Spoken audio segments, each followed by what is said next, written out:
ক্লাসটা শুরু করে ফেলি। আচ্ছা, লাস্ট ক্লাসে আমরা দেখছিলাম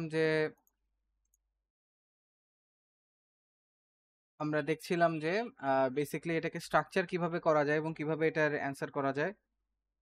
আনফরচুনেটলি আমি খুব একটা বেশি রেসপন্স পাইনি আপনাদের থেকে। স্টিল আই গেস সবচেয়ে বেটার হতো যদি আমি বাকিদেরটা ধরে ধরে যদি দেখিয়ে দিতাম আর কি।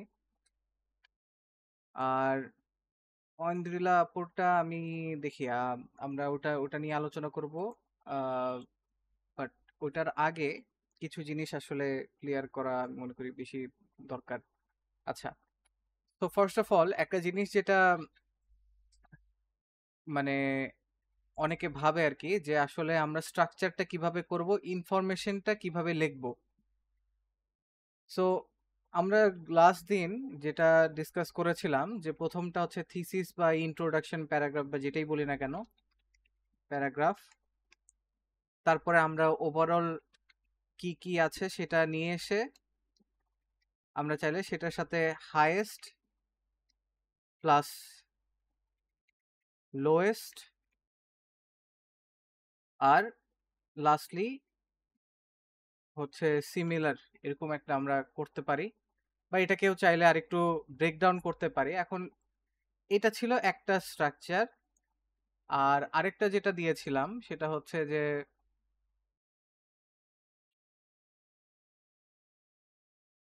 এটা ছিল একটা, আর আরেকটা হচ্ছে যে থিসিস প্যারাগ্রাফ, এটার সাথে আছে হচ্ছে ওভারঅল বাই মিল, আর আরেকটা হচ্ছে হাইয়েস্ট প্লাস লোয়েস্ট, এরকম কিছু একটা বলেছিলাম। আর এটা যে ওভারঅল আর হাইয়েস্ট লোয়েস্ট যে এটা আসছে, এটা মূলত হচ্ছে যে আমাদের নিউট্রিয়েন্টস ওয়াইজ আর কি।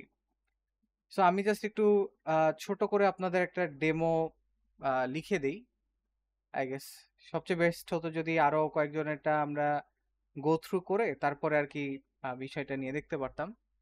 বাট যেহেতু বাকিটা দেয়নি, ইজ ফাইন।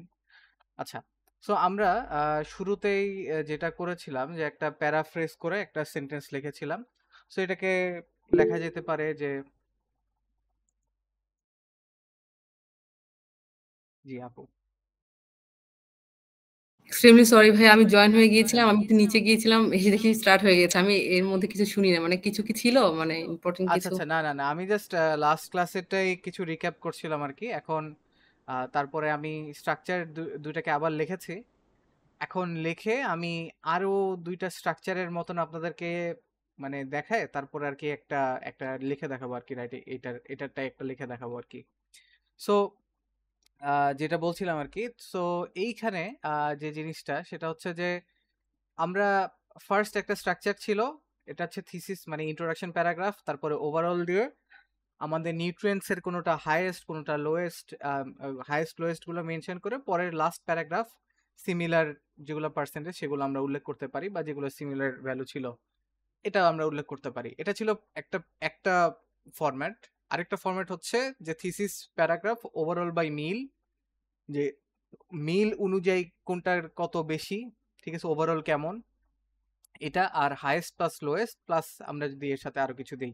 সো এই দুইটা স্ট্রাকচার, আরো আমি কয়েকটা স্ট্রাকচার লিখে দিচ্ছি যেটা মনে হইতে পারে যে এইভাবেও লেখা যায়, ঠিক আছে। সেটা হচ্ছে থিসিস প্যারাগ্রাফের পরে বা থিসিস প্যারাগ্রাফ প্লাস ওভারঅল একই প্যারাগ্রাফে। তারপরে আমি হয়তো দিলাম যে সোডিয়াম প্লাস স্যাচুরেটেড ফ্যাট, একটা হচ্ছে অ্যাডেড সুগার। এখন এইটাতে অনেকের কোয়েশ্চেন আসতে পারে যে এইভাবেও লেখা যাবে, যে এটাও তো একটা স্ট্রাকচার, রাইট? এখানেও তো বেসিক্যালি আমি ফার্স্টে থিসিসে মানে প্যারাফ্রেজিং করে ইন্ট্রোডাকশন প্যারাগ্রাফ সেন্টেন্সটা লিখে তারপর আমি ওভারঅল একটা বলে তারপর আমি হচ্ছে সোডিয়াম আর স্যাচুরেটেড ফ্যাটের গুলো উল্লেখ করে লাস্ট প্যারাগ্রাফে আমি অ্যাডেড সুগার বললাম। This is also a structure, a valid structure. Basically আপনি জিনিসগুলোকে কিভাবে প্রেজেন্ট করতেছেন, ইনফরমেশনগুলো ঠিকঠাকভাবে মেনশন করতেছেন কিনা সেটার উপরে কিন্তু বেস করে আপনার মার্কিংটা ওভারঅল কিন্তু ডিসাইড করে। But this is also a valid structure. অনেকের কাছে মনে হতে পারে যে এটা তো অতটা লজিক্যাল বা অতটা মেক সেন্স করছে না, মনে হতেই পারে, হুইচ ইজ ফাইন। বাট এখানে মেইন বিষয়টা হচ্ছে যে আমাদের এক কথায় আমরা যদি আমাদের ইনফরমেশনগুলোকে প্রপারলি যদি প্রেজেন্ট করতে পারি, this can be a valid structure as well. আচ্ছা, সো এরপরে আমরা যেটা করতে পারি যে আরেকটা স্ট্রাকচার যদি লিখি,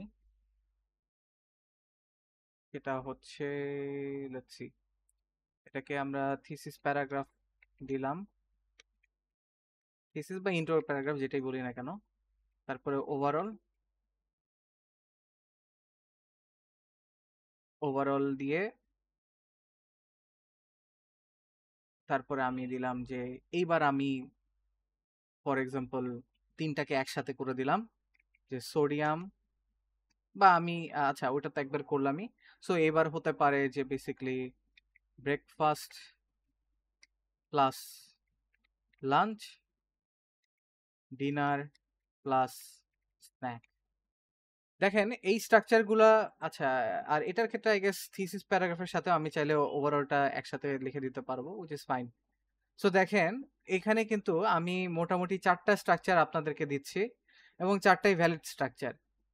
মেইনলি ডিপেন্ড করবে যে আপনি কি ঠিকভাবে জিনিসটাকে ফুটিয়ে লিখতে পারবেন কিনা, এটার উপরে আসলে মেইনলি ডিপেন্ড করতেছে।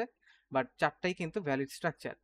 সো আমরা একটা এক্সাম্পল আমি আপনাদের লিখে দেখানোর আগে যে জিনিসটা করব, যে ঐন্দ্রিলা আপু যে ইয়াটা দিয়েছিল আমাকে, যে সেকেন্ড আমাকে, সে, স্কোরটাকে হাইড করে দিচ্ছি।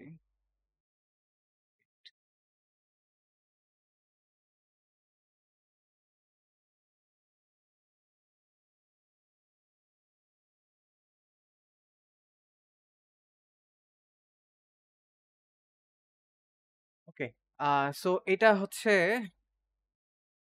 আপু দিয়েছিল আর কি। এখন এইটাকে আমি একটু যদি এক্সপ্লেন করি, তারপরে আমি যদি লিখি, তাহলে আই গেস ব্যাপারটা আর একটু ক্লিয়ার হয়ে যাবে ইনশাল্লাহ।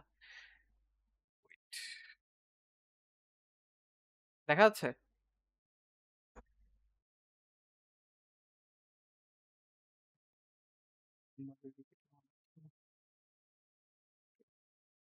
হ্যাঁ, দেখা যাচ্ছে স্ক্রিন?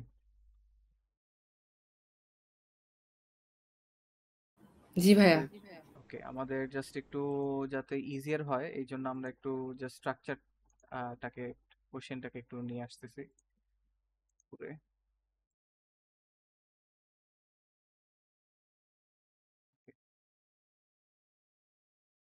আচ্ছা, এবার যদি আমি আসলে কোশ্চেনটাতে আসি, যে আপনার এখানে কি বলেছেন, the pi charts illustrate the average portion of 3 different kinds of nutrients of standard meals, না এটা ইন হবে, এখানে আমাকে ইয়াও যেটা দিয়ে দিচ্ছে এটা একটা গ্রামাটিক্যাল মিস্টেক, ইন হবে আর কি বেসিক্যালি। ঠিক আছে, কারণ আপনি মিলের মধ্যে যে প্রবলেমগুলো সেটা আমরা বের করতেছি, মিলের প্রবলেম না, মিলের মধ্যে নিউট্রিয়েন্টস এর প্রবলেম আর কি। সো ইনটা ইজ মোর গ্রামাটিক্যালি কারেক্ট। আচ্ছা, which can cause an unhealthy condition with consuming in a large amount in the USA। আচ্ছা, এই সেন্টেন্সটা কিন্তু মানে আপনি এখানে যে কমা দিয়ে ধরেন কমপ্লেক্স সেন্টেন্স এটা অ্যাড করতে গেছেন, এটার কিন্তু আসলে কোনো মিনিং দাঁড়ায় না আর কি। ঠিক আছে, which can cause, যেটা যেটা আনহেলদি কন্ডিশন করতে পারে খাওয়ার সাথে বেশি পরিমাণে আমেরিকায়। ঠিক আছে, আমি হয়তো বাংলায় ট্রান্সলেট করতে যে হয়তো ব্যাপারটা রাইট শোনাচ্ছে, বাট এটা কিন্তু গ্রামাটিক্যালি খুবই প্রবলেমেটিক একটা sentence, which can cause an unhealthy condition. আচ্ছা, ফার্স্ট অফ অল এখানে অ্যান আনহেলদি কন্ডিশন, এখানে যেহেতু আমাদের কোনো নির্দিষ্ট কোনো একটা আনহেলদি কন্ডিশনের কথা বলা নাই, সো অ্যান এর জায়গায় which can cause unhealthy conditions is more appropriate হবে এখানে। উইথ কনজিউমিং না, এখানে উইথ কনজিউমিং না, ডিউ টু কনজিউমিং হইতে পারে। ঠিক আছে, উইথ ইজ নট, মানে এখানে একটা ভালো সেন্টেন্স না, এখানে ডিউ টু হতে পারে। ঠিক আছে, due to consuming in in a large amount থেকে ইন লার্জ অ্যামাউন্টস। ঠিক আছে, ইন আ লার্জ অ্যামাউন্ট থেকে ইন লার্জ অ্যামাউন্টস, কারণ অনেকগুলো নিউট্রিয়েন্টস এর কথা কিন্তু বলা হচ্ছে। ঠিক আছে? আচ্ছা আমি এটাকে এক কাজ করি, এটাকেই জাস্ট কপি করে নিচে লিখে দিচ্ছি। আচ্ছা, এটা ইন হবে, আর due to consuming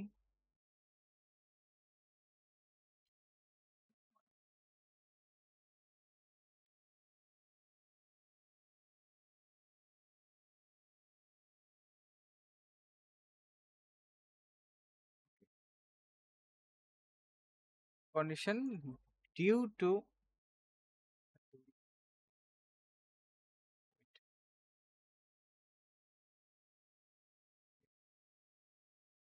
due to due to the consumption due to the consumption in large amounts in the USA। ঠিক আছে, এটা একটা মোর অ্যাপ্রোপ্রিয়েট একটা সেন্টেন্স হয়ে গেল। সো এটার কারণে কিন্তু আপু আপনার মার্ক গেছে আর কি। এই সেন্টেন্সের গ্রামাটিক্যাল মিস্টেক আসলে মেইন রিজন ছিল এটাতে।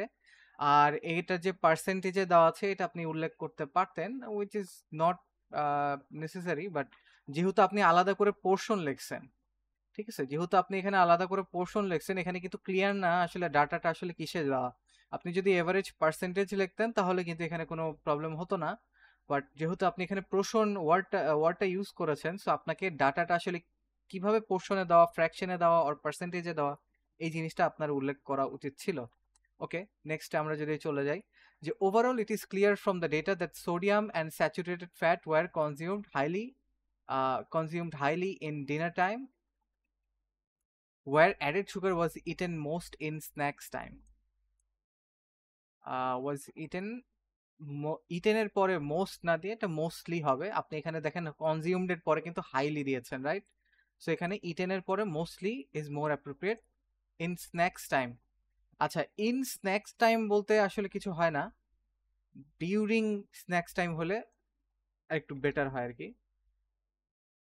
আর এখানে আপনার ডিউরিং স্ন্যাক্স টাইম, তো আপনার এখানে একটা অ্যাপোস্ট্রফি হবে লাস্টে, ঠিক আছে, ডিউরিং স্ন্যাক্স টাইম, স্ন্যাক করার টাইমে। সো এখানে আপনার একটু গ্রামাটিক্যাল কিছু মিস্টেক ছিল। আর এখানে আরেকটা মিস্টেক, যেটা গ্রামাটিক্যাল মিস্টেক গিয়েছে, যে it is clear from the data that sodium and saturated fat were consumed highly in dinner were added sugar was eaten mostly in, were as হবে, ঠিক আছে, ওয়ার অ্যাজ হবে ওয়ার্ডটা, ঠিক আছে, অ্যাজটা এখানে অ্যাড করলেই আপনার কিন্তু এই সেন্টেন্সটা কারেক্ট হয়ে যেত। আর এখানে একটা অ্যাডভার্ব হবে আর কি ইটেনের পরে মোস্টলি।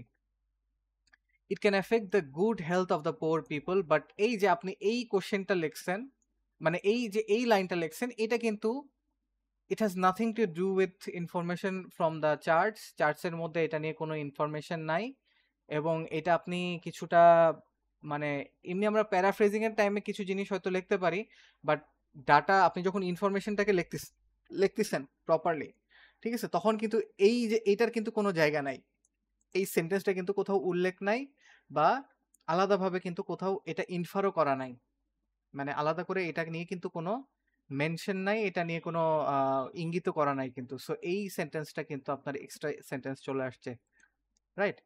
আচ্ছা, এখন আপনার মোস্ট প্রবলেমেটিক যে প্যারাগ্রাফটা হচ্ছে লাস্ট প্যারাগ্রাফ, যে the consumption of 3 elements of nutrients.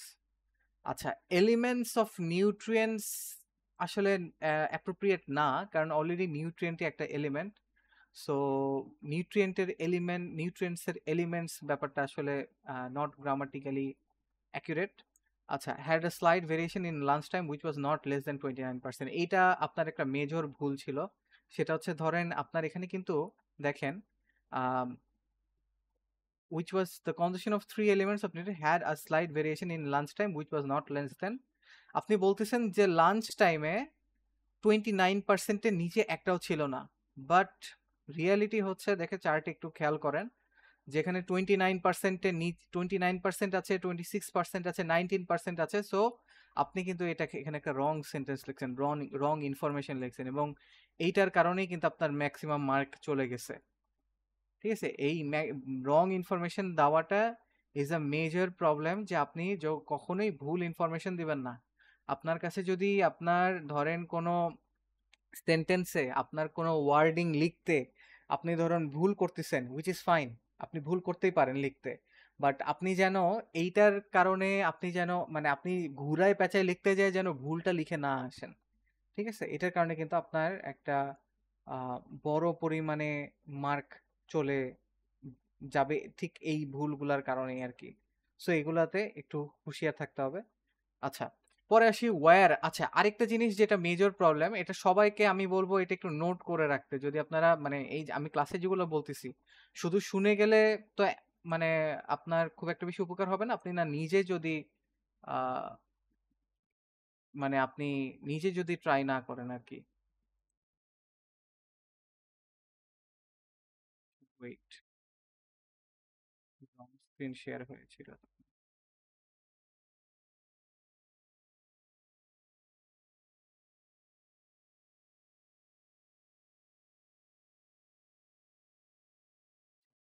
ওকে, তো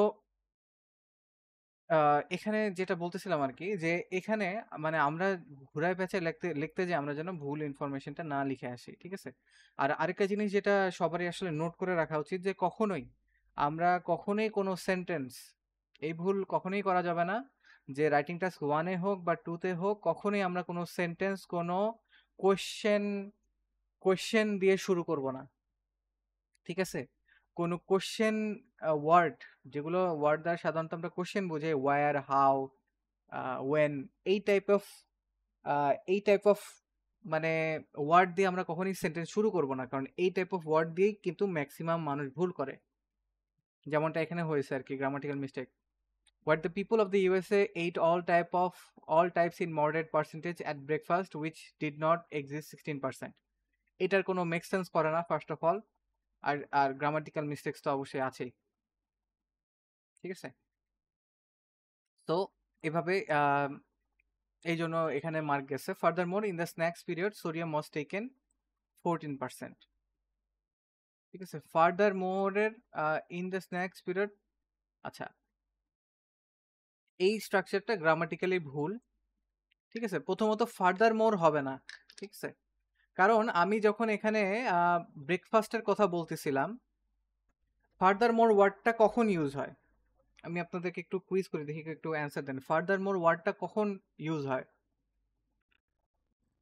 লার্নিং ওয়ার্ড হিসেবে?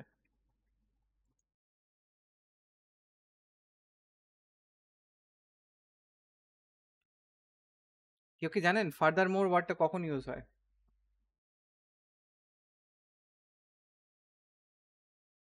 হ্যালো?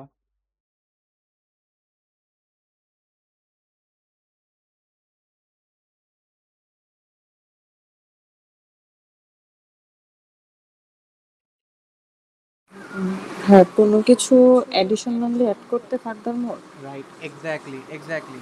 সো এখানে দেখেন যে ভুলটা হয়েছে আর কি, যে এখানে কিন্তু যে ব্রেকফাস্টের কথা বলছিল, তারপরে ওটার সাথে অ্যাড করে স্ন্যাক্সে চলে গেছে। এটা কিন্তু অ্যাপ্রোপ্রিয়েট না। এখানে যদি স্ন্যাক্সের অন্য নিউট্রিয়েন্টস নিয়ে কথা হতো, তখন আমি যদি বলতাম furthermore sodium was taken এত percent during the snacks period, তখন ব্যাপারটা অ্যাপ্রোপ্রিয়েট ছিল। যে আমি অলরেডি স্ন্যাক্স পিরিয়ড নিয়ে কথা বলতেছি, এর সাথে আমি কি করে দিলাম, এর সাথে আমি জাস্ট আরেকটা নিউট্রিয়েন্টস এর কথা জাস্ট অ্যাড করে দিলাম। সো সেম জিনিসের সাথে আরেকটা জিনিস অ্যাড করার টাইমে ফার্দার মোর ওয়ার্ডটা ইউজ হয়। এখানে আমরা মিন ওয়াইল ওয়ার্ডটা ইউজ করতে পারতাম ফার্দার মোরের জায়গায়, এখানে অ্যাপ্রোপ্রিয়েট হতো মিন ওয়াইল। মিন ওয়াইল মানে অন্য অন্য অন্য দিকে বা অন্য দিকে খেয়াল করলে মিন ওয়াইল এই মিনিংটা দেয় আর কি। আচ্ছা, সো ওয়ার, আচ্ছা, statute 14% where saturated fat was eaten more than it। ঠিক আছে? এটা আসলে স্ট্রাকচার ওয়াইজ এটা কমপ্লেক্স কম্পাউন্ড সেন্টেন্স লিখতে যে এটা গ্রামাটিক্যালি আসলে মিস্টেক হয়ে গেছে। আসলে কমপ্লেক্স কম্পাউন্ড সেন্টেন্স মানে এইভাবে এই জন্যই আমি বলি যে আপনারা কখনোই মানে সবচেয়ে কম সিম্পল সেন্টেন্স এবং সিম্পল কমপ্লেক্স কম্পাউন্ড সেন্টেন্স সবচেয়ে কম লিখবেন। ঠিক আছে? এইগুলোতেই আসলে মেইনলি স্টুডেন্টদের বেশি ভুল হয়ে থাকে। আচ্ছা, added sugar was consumed smaller than rest of the nutrients at supper time that is 23%। ঠিক আছে, তো এটাও একটু ভেগ হয়ে গেছে, যে কারণে কিন্তু বিষয়গুলো অতটা ফুটায় ওঠেনি। সো এখানে কিন্তু টাস্ক অ্যাচিভমেন্টটা পুরোপুরি ফুলফিল হয়নি, ভোকাবুলারিও খুবই লিমিটেড ইউজ হয়েছে, তারপরে গ্রামাটিক্যাল মিস্টেক্স তো ভরপুর আমি দেখালামই। আর এটাই আর কি। আর কোহিয়ারেন্স এন্ড কোহিশনের জায়গা থেকেও আসলে যেহেতু মানে মিনিংটা ওভারঅলটা ক্যারি হচ্ছে না, এখানেও আসলে মার্কটা চলে যায় এই জন্যে। আচ্ছা ফাইন, তো এটা জাস্ট একটু কিছু ভুল তুলে ধরলাম। এখন এটাকে আমরা রাইট ভাবে অ্যান্সার করব কিভাবে? ঠিক আছে, আমি যদিও একটা কোশ্চেনের উপরেই বেশি টাইম ওয়েস্ট করা ঠিক হবে না, তারপরে আমি জাস্ট একটা দেখাই দিব, কারণ আমি মনে করি যে আরেকটা নেক্সটটা যখন দেখাই দিব তখনও আই গেস আপনারা আরেকটু বেটার আইডিয়া পাবেন। ঠিক আছে, তো আমি যে কাজটা করতে পারি যে আমরা হচ্ছে আম, কোন স্ট্রাকচার নিয়ে লেখা যায়, আচ্ছা ওভারঅল বাই মিল নিয়েই লিখি। তো ওভারঅল বাই মিল এই 4 ভাবে লেখা পসিবল, এবং 4 ভাবে লিখলে লজিক্যাল হবে। ঠিক আছে, এটাকে ইয়া করার কিছু নাই, আমি এটা লিখি,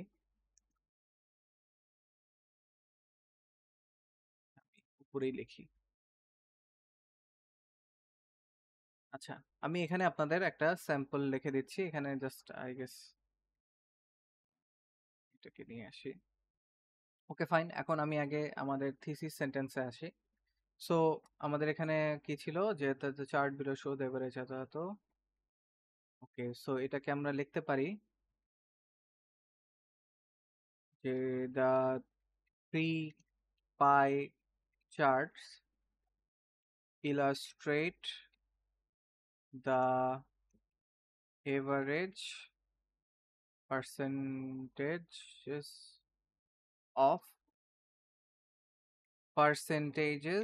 of sodium, তারপর ছিল saturated fats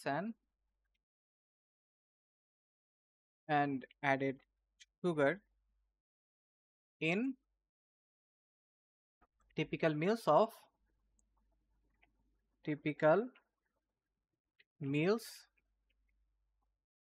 consumed in the USA।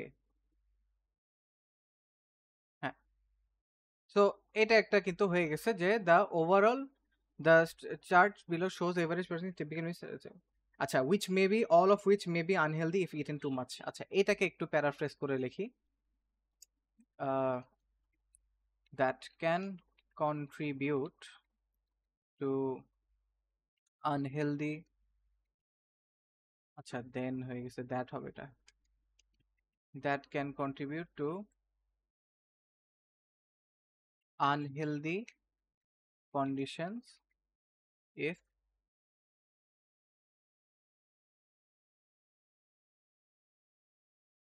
taken in, এর থেকে এখানে consumed ওয়ার্ডটা একবার ইউজ করছি, তো if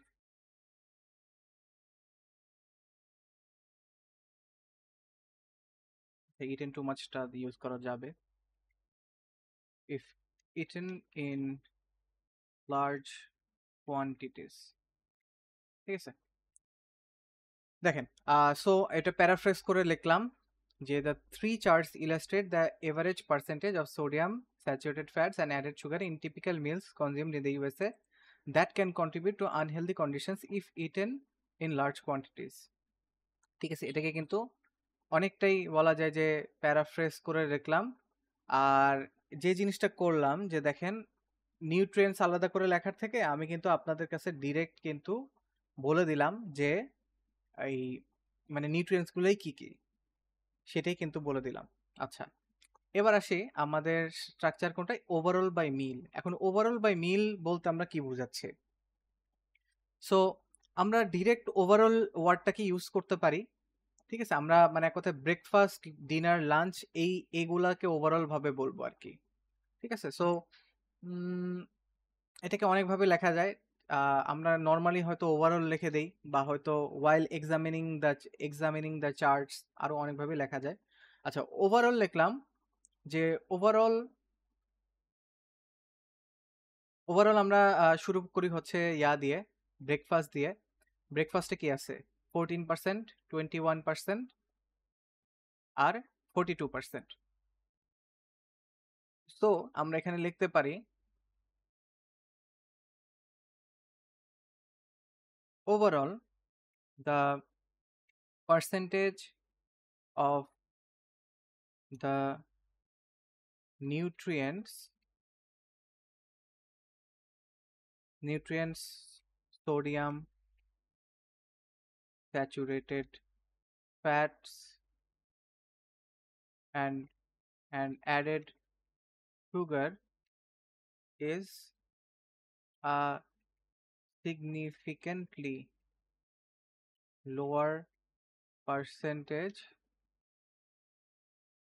আচ্ছা, added sugar consumption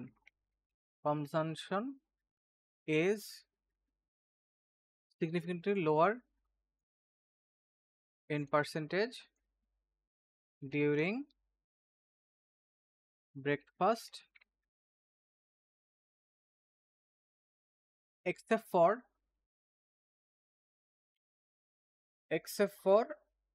আমাদের, আচ্ছা except for না, ব্রেকফাস্টে কমই, সবচেয়ে কম। ঠিক আছে, ওভারঅল কম, সবচেয়ে কম। সিগনিফিকেন্টলি লোয়ারের জায়গায় আমরা লোয়েস্ট ইজ দ্য লোয়েস্টও বলতে পারি, ইজ দ্য লোয়েস্ট পার্সেন্টেজ। ঠিক আছে, কারণ লোয়েস্ট ব্রেকফাস্টে যে আমরা দেখতে পাচ্ছি যে 14%, 16%, 16%, সো সবচেয়ে কম। এরপরে আমরা যাব যে তারপরে কি আছে যে ব্রেকফাস্টের পরে আমরা চাইলে সিরিয়ালিও যেতে পারি। ঠিক আছে, যে পরে আছে কি লাঞ্চ আছে।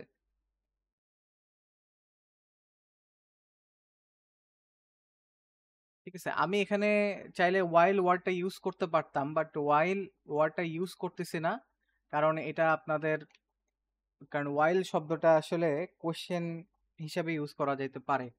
বেটার ওয়াইল, হোয়াট, হাউ এই টাইপের ওয়ার্ডগুলোকে অ্যাভয়েড করাটা বেটার, কারণ এগুলাতে স্টুডেন্টরা সবচেয়ে বেশি গ্রামাটিক্যাল মিস্টেক করে।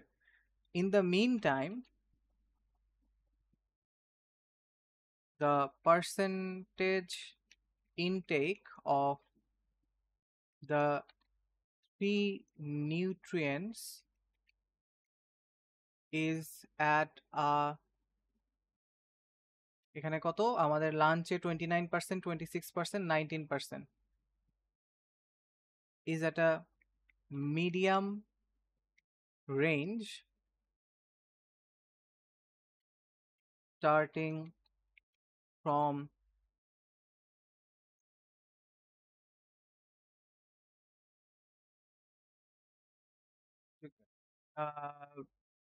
during lunch time, is at a medium range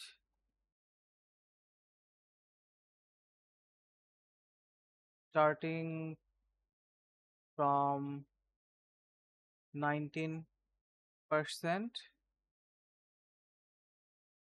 for added sugar to 29% to 29% for sodium. ঠিক আছে, আমি কিন্তু ওভারঅল বলতেছি, দেখেন আমি কিন্তু খুব একটা বেশি এখানে ভ্যালু নিয়ে আসতেছি না, ভ্যালু নিয়ে আসবো পরে হাইয়েস্ট লোয়েস্টের জায়গায়। আর তারপরে আছে আমাদের স্ন্যাক্স আছে, যে স্ন্যাক্স টাইমে আমাদের কি আছে যে 14%, 21%, 42%। আচ্ছা, ইন দ্য মিন টাইম তো লিখলাম যে আমরা লিখতে পারি যে একটা ওয়ার্ড এখানে ইউজ করা যেতে পারে, আমরা ডিরেক্ট কোনো লিঙ্কিং ওয়ার্ডই ইউজ না করলেও চলবে এখন, যে আমরা লিখলাম ডিউরিং স্ন্যাক্স, আচ্ছা ডিউরিং স্ন্যাক্স টাইম। ঠিক আছে, during snacks time percentage consumption is lower for most nutrients. আচ্ছা, is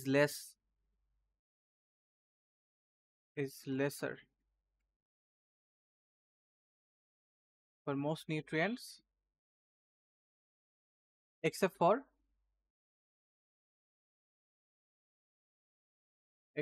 for added sugar, which is around, আচ্ছা, হাইয়েস্ট লোয়েস্ট যদিও আলাদাভাবে দেওয়া আছে, আই গেস পার্সেন্টেজ এখানে না দিলেও চলবে, সো আমরা দিলাম না পার্সেন্টেজ, ফাইন। ওকে, আর এরপরে আছে আমাদের লাস্টলি আছে ডিনার টাইমে আমাদের কি হাইয়েস্ট, বেশিরভাগই highest.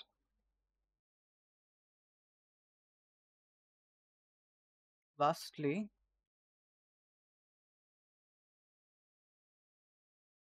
people of USA ate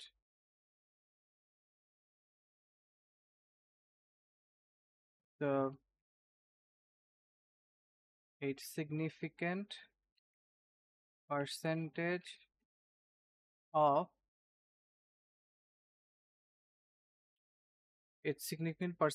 of sodium and saturated fats or fat শুধু ফ্যাট, আচ্ছা এখানে fats লিখছিলাম, during dinner aside from added sugar, which is comparatively lower than the rest. দেখেন আমি কিন্তু এখানে,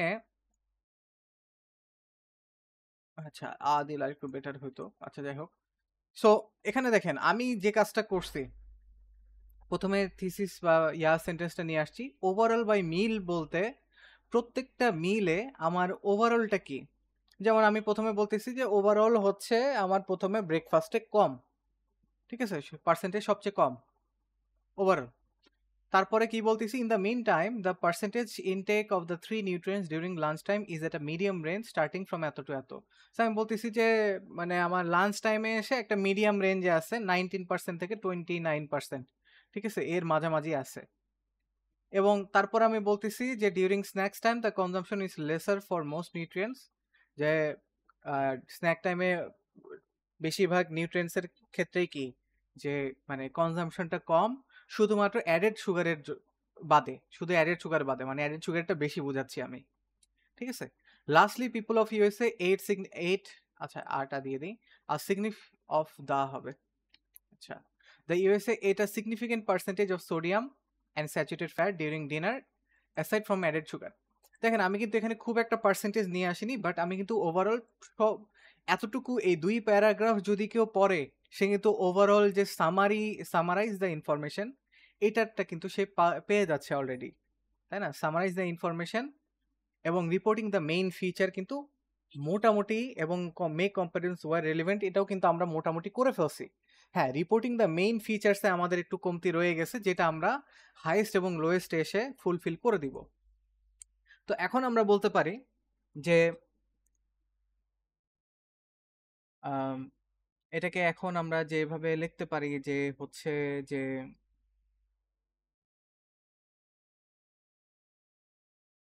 এখানে একটা সুটেবল ওয়ার্ড কি হইতে পারে, যে ওভারঅল না, এটা হচ্ছে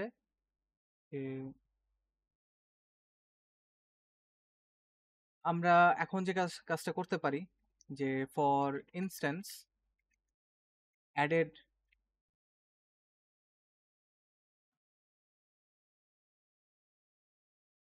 হ্যাঁ, এখন আমরা যেহেতু এক কাজ করতেছি, আমরা যেহেতু লাস্টে হচ্ছে ফর এক্সাম্পল ডিনার টাইমের কথা বলছি, অ্যাডেড সুগারের কথা বলছি, সো আমরা এখন যে কাজটা করতে পারবো যে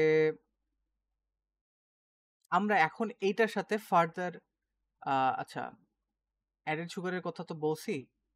সো এখানে একটু আরেকটু অন্যভাবে ওয়ার্ডটাকে ঘুরে আনতে হবে যে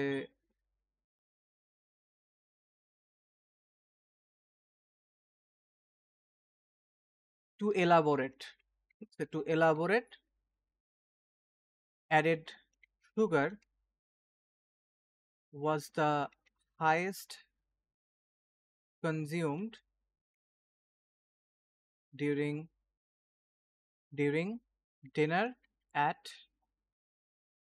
42%. At 42%.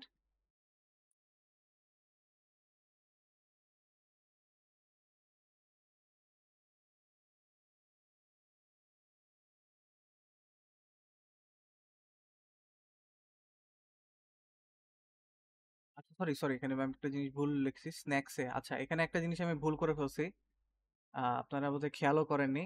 সেটা হচ্ছে যে আমি এক্সেপ্ট ফর অ্যাডেড সুগার আমি কিন্তু স্ন্যাক্সের কথাটা আরেকবার নিয়ে আসছি কিন্তু আসলে ডিনারে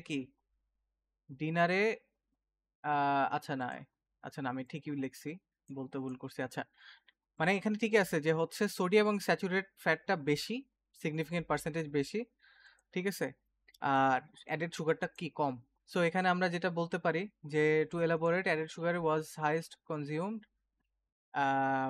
আচ্ছা এখানে যেহেতু আমরা ইয়ার কথা দিয়ে শুরু করছি, অ্যাডেড সুগারটা আমরা পরে নিয়ে আসবো, অ্যাডেড সুগারটাকে কাট করতেছি। এখানে to elaborate the percentage of sodium was sodium consumed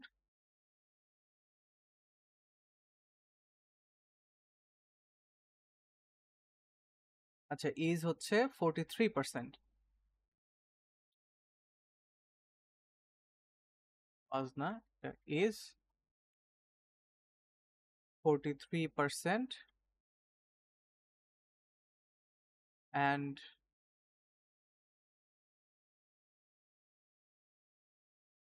during dinner time, during dinner লিখলেই হবে, বারবার টাইম লেখা লাগবে না, during dinner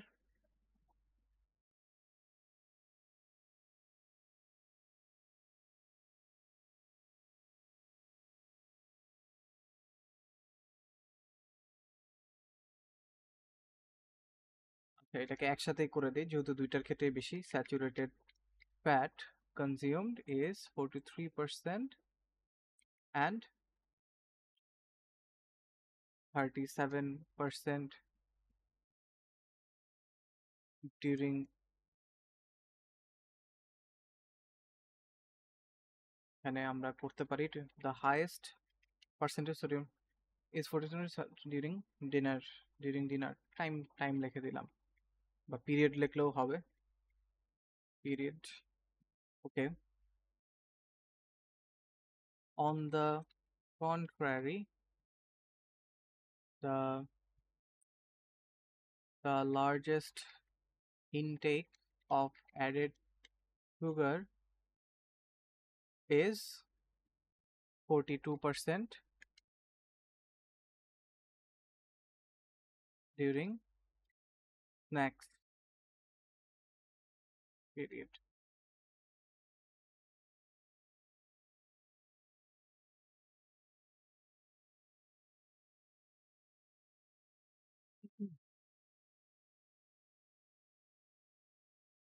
আর এখানে বাকি থাকলো কি কি? বাকি থাকলো হচ্ছে আমাদের সোডিয়ামের লোয়েস্ট, স্যাচুরেটেড ফ্যাটের লোয়েস্ট আর অ্যাডেড সুগারের লোয়েস্ট। বাট আমরা তো জানি যে তিনটাই লোয়েস্ট ছিল হচ্ছে ইয়ার টাইমে, ব্রেকফাস্ট টাইমে।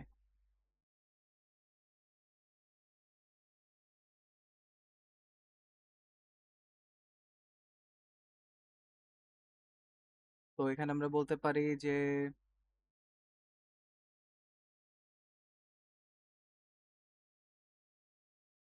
to conclude, the lowest intake consumption of sodium saturated fat and added sugar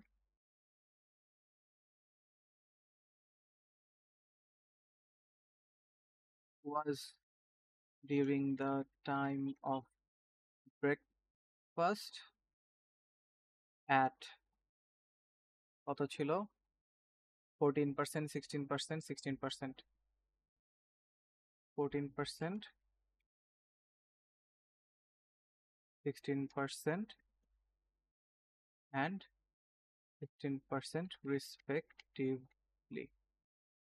দেখেন আমি কিন্তু এই আপনাদের একটা যেটা স্ট্রাকচার দেখালাম, ঠিক আছে, যে থিসিস প্যারাগ্রাফ, ওভারঅল বাই মিল, তারপর হাইয়েস্ট আর লোয়েস্টটাকে জাস্ট নোট ডাউন করা, আর কিছুই না। এটা জাস্ট একটা, এটা কিন্তু একটা স্ট্রাকচার হয়ে গেছে, ঠিক আছে। এটা কিন্তু একটা আমাদের এটা ওয়ার্ড সংখ্যা কতখানি হয়েছে, আচ্ছা 178 হয়েছে, আমার 180 রেঞ্জের মধ্যেই বলা চলে, ঠিক আছে। তো 180 রেঞ্জের মধ্যে, এর বেশি গেলে হয়তো একটু এক্সট্রা ইনফরমেশন চলে আসতো। সো দেখেন এখানে আমি কি কাজটা করলাম, এটা কি আপনাদের রেপ্লিকেট করতে হবে। ফার্স্ট অফ অল আমরা এই এই মানে কি বলে এই ইনফরমেশন গুলাকে কয়ভাবে সাজানো যায়, ঠিক আছে। আমি একভাবে সাজালেই হয়, আমার কাছে যেটা মনে হবে সবচেয়ে লজিক্যাল, সবচেয়ে সহজ, সেটাই আমি চুজ করব, ঠিক আছে। এখানে আমার যে কঠিন করে লিখতে হবে not necessarily, as long age আপনি জিনিসগুলোকে ভালোভাবে ফুটে তুলতে পারবেন, সামারাইজ করতে পারবেন, ঠিক মতো মেইন ফিচারগুলো বলতে পারবেন এবং কম্প্যারিজনসগুলোকে শো করতে পারবেন। ইফ ইউ ডু দ্যাট, ঠিক আছে, আপনি কিন্তু ভালো স্কোর করবেন।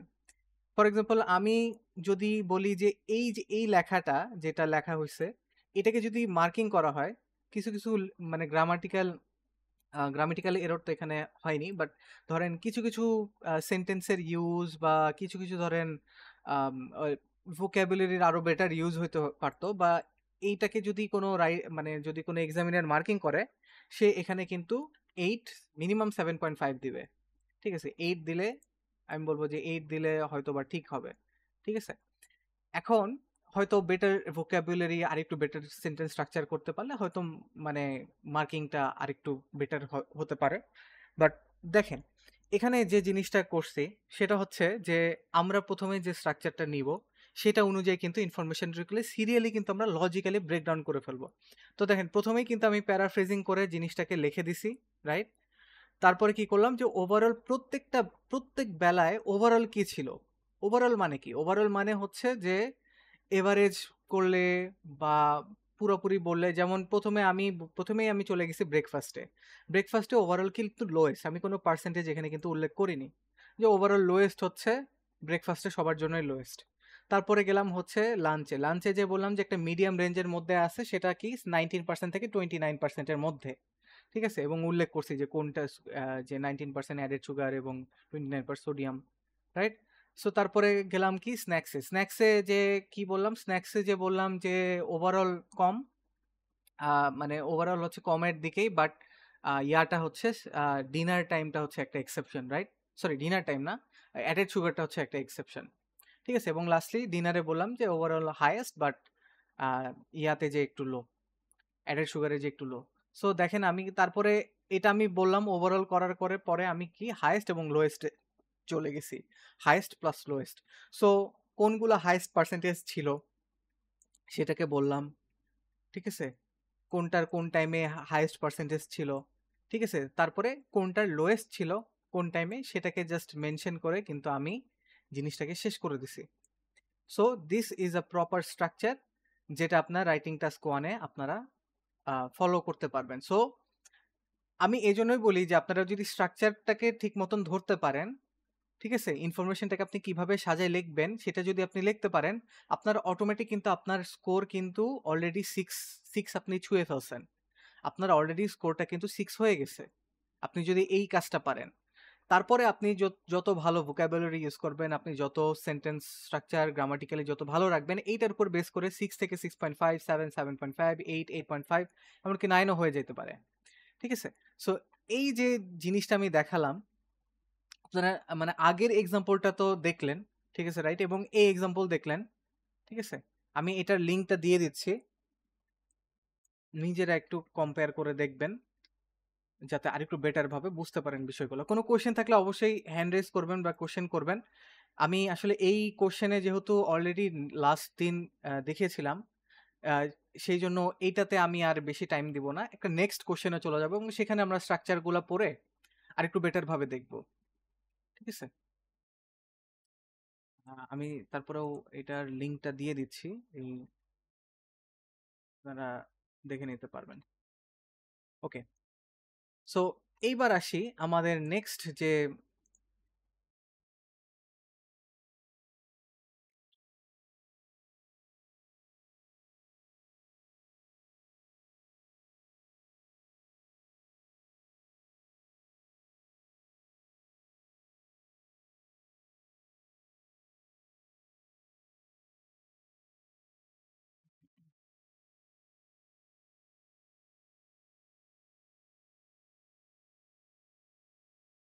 ওকে, আচ্ছা, সো এটা আমরা একটু নেক্সটটাতে চলে যাই। নেক্সট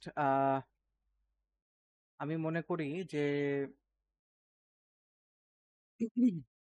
আচ্ছা, এটাকে আমরা জাস্ট একটু, আমরা এর পরের, আমি জাস্ট একটা তো আপনাদের ফুল লিখে দেখালাম, ঠিক আছে? এর পরের গুলা যেগুলো ওপেন আছে এগুলাতে আমরা জাস্ট হচ্ছে কি করব, যে জাস্ট একটু আইডিয়া জাস্ট একটু স্টর্ম করে যাব আর কি। এটা আমি পুরাটা লিখে দিব না, এগুলো আপনাদের হোমওয়ার্ক থাকবে। আই গেস এবার আপনারা একটু বেটার আইডিয়া পাবেন যে কিভাবে লিখতে হবে, রাইট? সো আমরা, আর না বুঝলে অবশ্যই বলবেন, ঠিক আছে? কারণ আমি কিন্তু আসলে বুঝতে পারবো না যে আপনার কোথায় প্রবলেম হচ্ছে, এবং অবশ্য এটাও ট্রু যে আপনি যদি নিজে না লিখতে যান তাহলে কিন্তু টের পাবেন না যে আসলে আপনার কোথায় ল্যাকিংসটা রয়ে গেছে, রাইট? তো আমরা এই কোশ্চেনটাতে একটু লক্ষ্য করি। The chart below shows the results of survey about people's coffee and tea buying and drinking habits in 5 Australian cities. তারপরে 5টা অস্ট্রেলিয়ান সিটিতে পিপল মানে মানুষের যে কফি এবং টি এর যে কেনার এবং ড্রিঙ্কিং হ্যাবিটটা নিয়ে এখানে কি একটা বার গ্রাফ দেয়া, একটা বার চার্ট দেয়া। সো পার্সেন্টেজ ওয়াইজ দাও, সিডনি, মেলবোর্ন, ব্রিসবেন, অ্যাডিলেইড আর হোবার্টের এই 5টা জায়গার। আচ্ছা, এখানে হচ্ছে যে brewed fresh coffee in last 4 weeks. আচ্ছা, সো আমরা প্রথমেই একটু আমাদের স্ট্রাকচারে চলে আসি, যে প্রথমেই আমাদের প্যারাফ্রেজ করব আমরা, রাইট?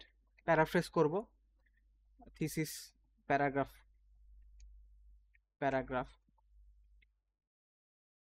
ওকে, সো এবার আমরা আসি যে এইবার আমরা এটাকে কিভাবে ডিভাইড করব, রাইট? আমাদের same summarise information by selecting reporting the main features and making comparisons where relevant. So এইবার আমরা যে কাজটা করতে পারি যে ওভারঅল এখানে কয়েকভাবে করা যেতে পারে। একটা হচ্ছে আমরা সিটি ওয়াইজ ওভারঅল বলতে পারি, ঠিক আছে? সিটি ওয়াইজ আমরা ওভারঅল করতে পারি, বাট এটা এখানে খুব একটা বেশি মেক সেন্স করে না। সবচেয়ে বেস্ট হয় আমরা যদি বেসিকলি, জি আলম ফয়সাল ভাই, আপনি একটু, আলম ফয়সাল কিছু বলতে চাচ্ছেন? হ্যালো,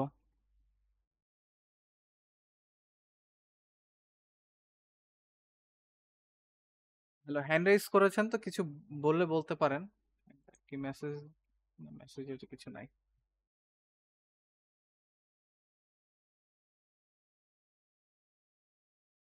আচ্ছা, কোনো কোশ্চেন না থাকলে কন্টিনিউ করি।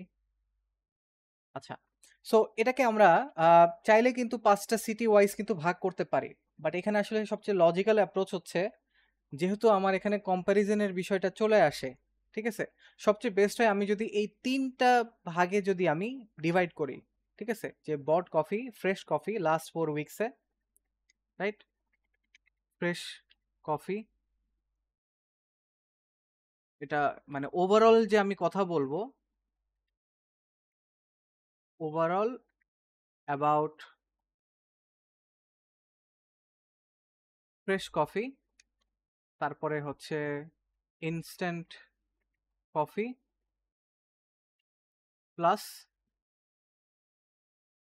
Went to cafe. ঠিক আছে, এটা নিয়ে আমি একটা ধরেন একটা প্যারাগ্রাফ লিখতে পারবো। আর তারপরে হচ্ছে আমরা চলে যাব পার্সেন্টেজে। এইবার আপনি ধরেন হাইয়েস্ট লোয়েস্ট আপনি নিয়ে আসলেন কম্প্যারিজন করে। ঠিক আছে, হাইয়েস্ট প্লাস লোয়েস্ট।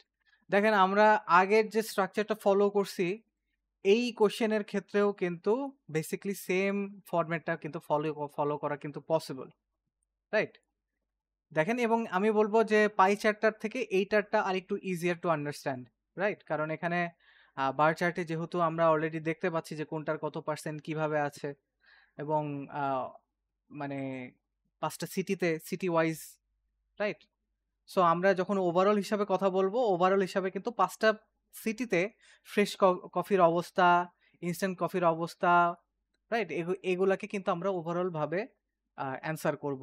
সো এটা একটা ওয়ে হইতে পারে। আরেকটা ওয়ে যেটা যেটা যেটা মানে একটু less logical but still valid, সেটা হচ্ছে যে থিসিস প্যারাগ্রাফ নিয়ে যে ওভারঅল করে সিটি বাই সিটি যাবেন, তারপরে ধরেন হাইয়েস্ট প্লাস লোয়েস্ট নিয়ে আসলেন যে কোনটা কত পার্সেন্ট কি ছিল না ছিল। So this is also a valid approach, no problem. এইভাবেও আপনারা করতে পারেন, রাইট? এটাও একটা ভ্যালিড অ্যাপ্রোচ। কোনো কোশ্চেন থাকলে বলবেন। আমি কিন্তু জাস্ট একটা বেসিক আইডিয়া দিয়ে দিচ্ছি, এটা এটা আপনাদের হোমওয়ার্ক থাকবে এটা, এই টাস্কটা। আচ্ছা, নেক্সটে চলে যাই। আচ্ছা, নেক্সটটা একটু একটু বলবো যে একটু টাফ লাগতে পারে, কারণ এখানে কি পাই চার্ট এবং বার গ্রাফ দুটো একসাথে দেওয়া, রাইট? সো এখানে দেখেন, এখানে হচ্ছে the chart below give information the location and type of dance classes young people in a town in Australia are currently attending. ঠিক আছে, যে স্পেসিফিক লোকেশনসে এবং কি type of dance young people অস্ট্রেলিয়ায় অ্যাটেন্ড করছে, রাইট? সো আমরা একটু দেখি। লোকেশন 18%, কমিউনিটি হলস এবং আদার্সে, স্কুল হলসে 24%, কলেজ বেস স্টুডিওতে 10%, প্রাইভেট স্টুডিওতে 48%। এক কথায় ডান্স ক্লাসেস কোন কোন লোকেশনসে হচ্ছে সেটার এখানে একটা ইনফরমেশন দেওয়া।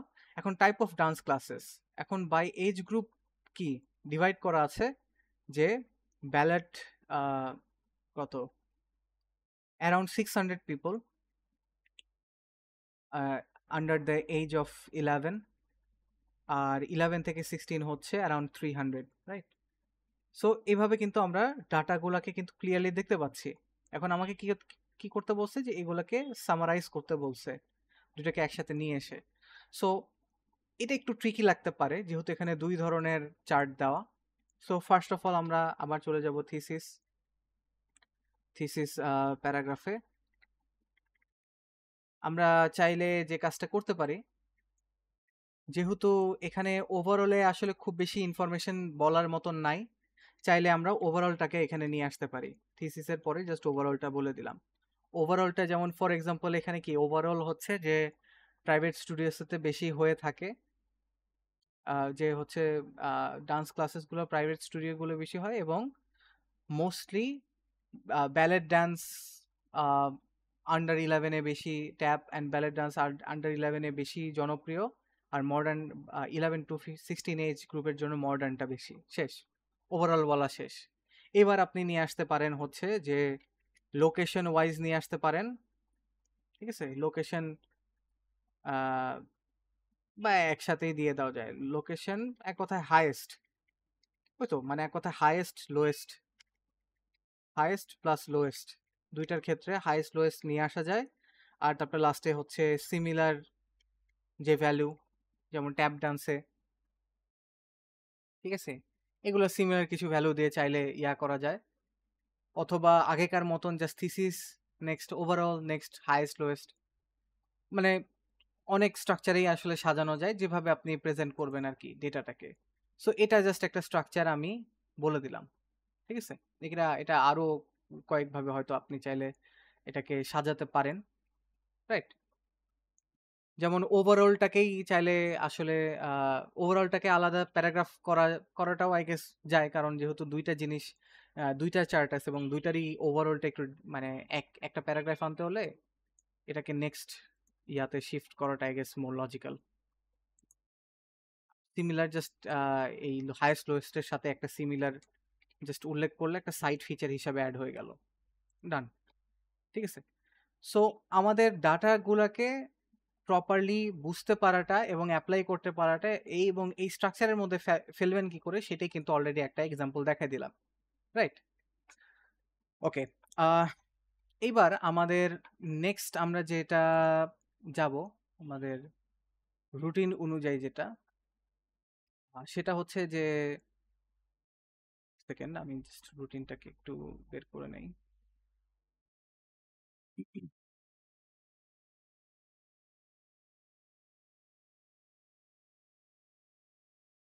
আমাদের নেক্সট আছে হচ্ছে যেটা হওয়ার কথা যে ম্যাপস অ্যান্ড ডায়াগ্রামস। ওকে, তো 1 সেকেন্ড আমার একটু আসলে খুঁজতে হবে যে ম্যাপস অ্যান্ড ডায়াগ্রামস কোথায় আছে। Wait,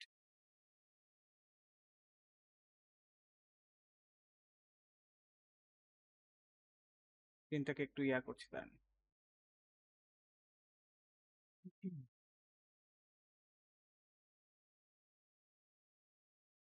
যদি কোনো কোশ্চেন থাকবেন না থাকে অবশ্যই বলবেন, ঠিক আছে? কারণ এই জিনিসগুলা আপনার যত ক্লিয়ার হবে দেখবেন যে আপনার কিন্তু মার্কস অটোমেটিক তত বেড়ে যাবে। এবং ইনফরমেশনটা সাজানোটা এটা পুরোটাই প্র্যাকটিসের বিষয়। আপনি নিজে যখন করবেন এবং আমি যখন চেক করে আপনাকে ধরাই দিব, বলবো যে এই যে এটাকে এভাবে না লিখে এভাবে লেখা যায়, তখন কিন্তু ব্যাপারটা আপনার জন্য আরেকটু ইজিয়ার হয়ে আসবে। আচ্ছা, আমি একটা ডায়াগ্রাম পেলাম, আরো আরেকটা খুঁজি।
আচ্ছা,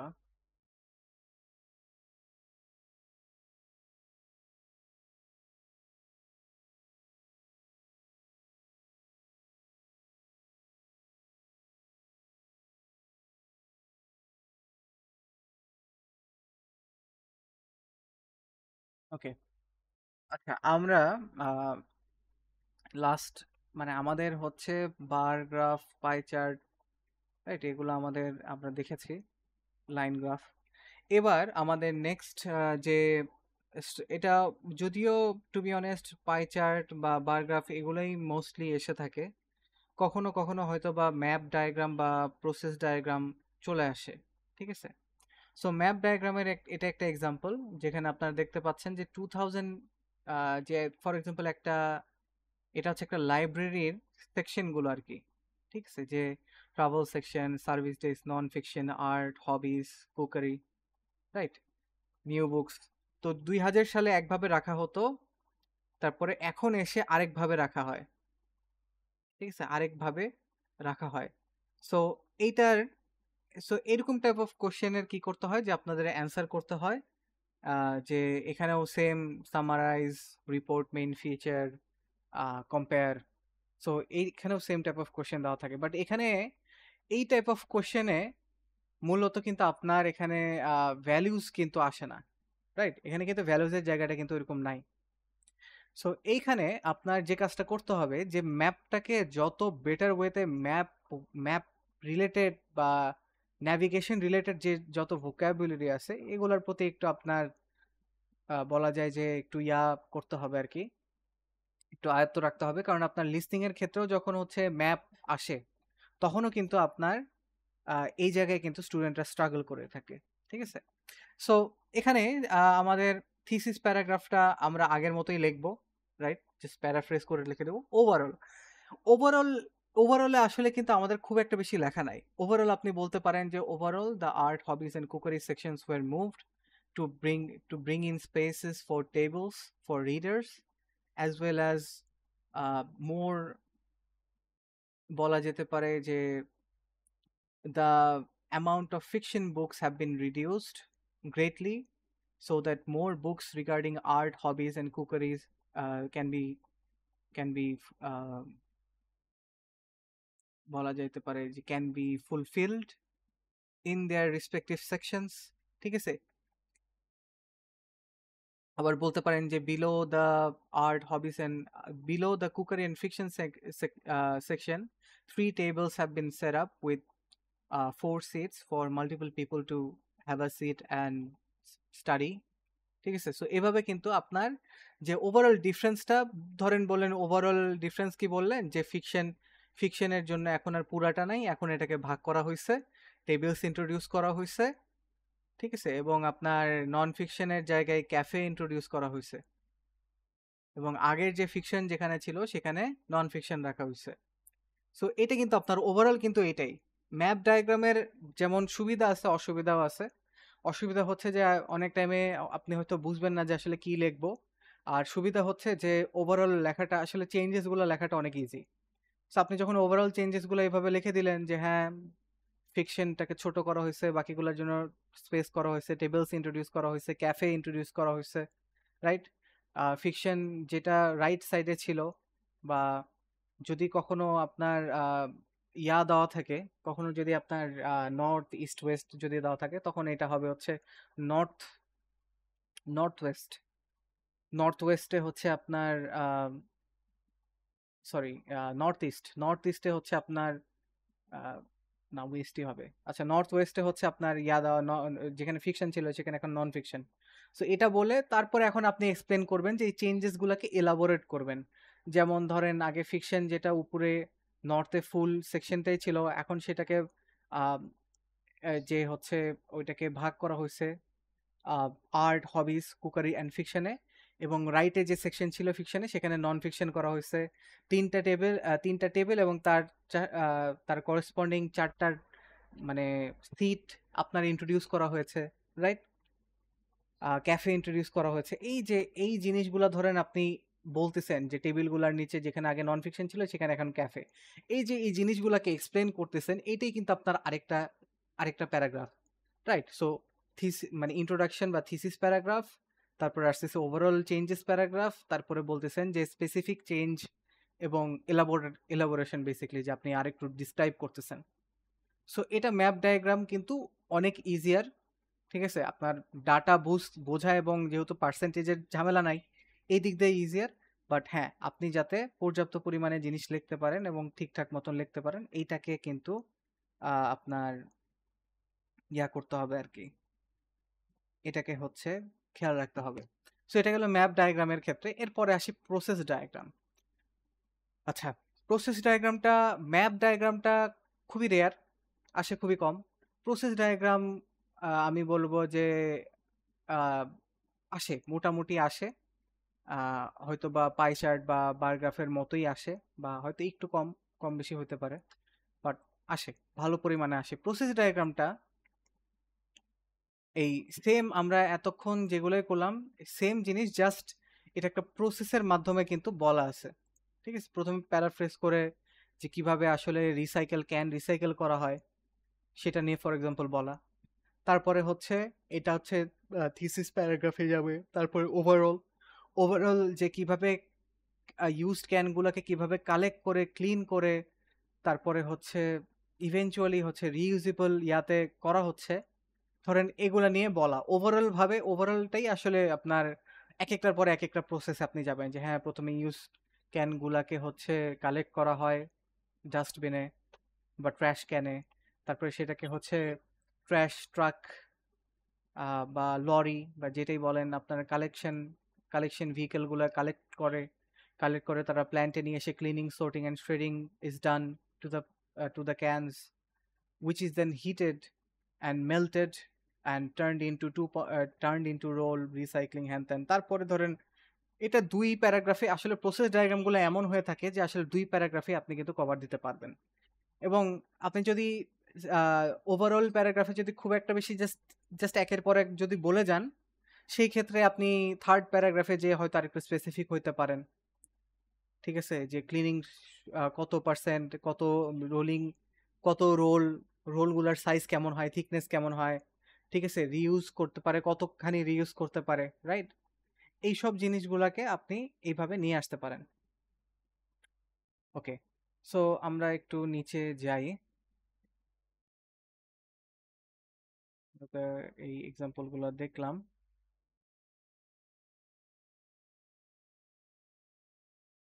আমি আপনাদেরকে এই লিঙ্কটা দিয়ে দিব, ঠিক আছে? তাহলে আপনারা আরেকটু আইডিয়া পাবেন যে কিভাবে এই যে টেবিল এবং পাই চার্ট দিয়ে কিভাবে অ্যান্সার করতে হয়, রাইট? যেখানে তো আরো অনেক বেশি ডেটা আছে। সো আমি যেটা আগে বলছি যে আমাদের কিন্তু ডেটা যে সব উল্লেখ করতে হবে নট নেসেসারি, বাট যেগুলো মেইন ফিচার, যেগুলো হাইয়েস্ট লোয়েস্ট বা যেগুলো কোনো ট্রেন্ডকে সিগনিফাই করে, বুঝায়, সেগুলোকে কিন্তু আমাদের উল্লেখ করতে হবে। সো আমি এটা দিয়ে দেবো নি, আপনারা আরো এক্সাম্পল কিন্তু এখানে দেখতে পাবেন, রাইট? আর আরো এক্সাম্পল দেখে আরেকটু বেটার আন্ডারস্ট্যান্ডিং পাবেন কিভাবে অ্যান্সার করতে হবে, কিভাবে সাজাতে হবে। ওকে, সো এইখানে আসি আমাদের একটা যেহেতু আমরা প্রসেস ডায়াগ্রাম নিয়ে কথা বলতেছি, এটা একটা এক্সাম্পল আমরা দেখে আসি এবং এটা আমি আপনাদেরকে দেখাচ্ছি আর কি, যে শুরু থেকে লিখে দেখার থেকে আমার মনে হয় যে একটা ওভারভিউ প্রথমে দিয়ে গেলে আই গেস বেটার হবে। আচ্ছা, দ্য ফ্লো চার্টস, সো এগুলোকে ফ্লো চার্ট বলতেছে।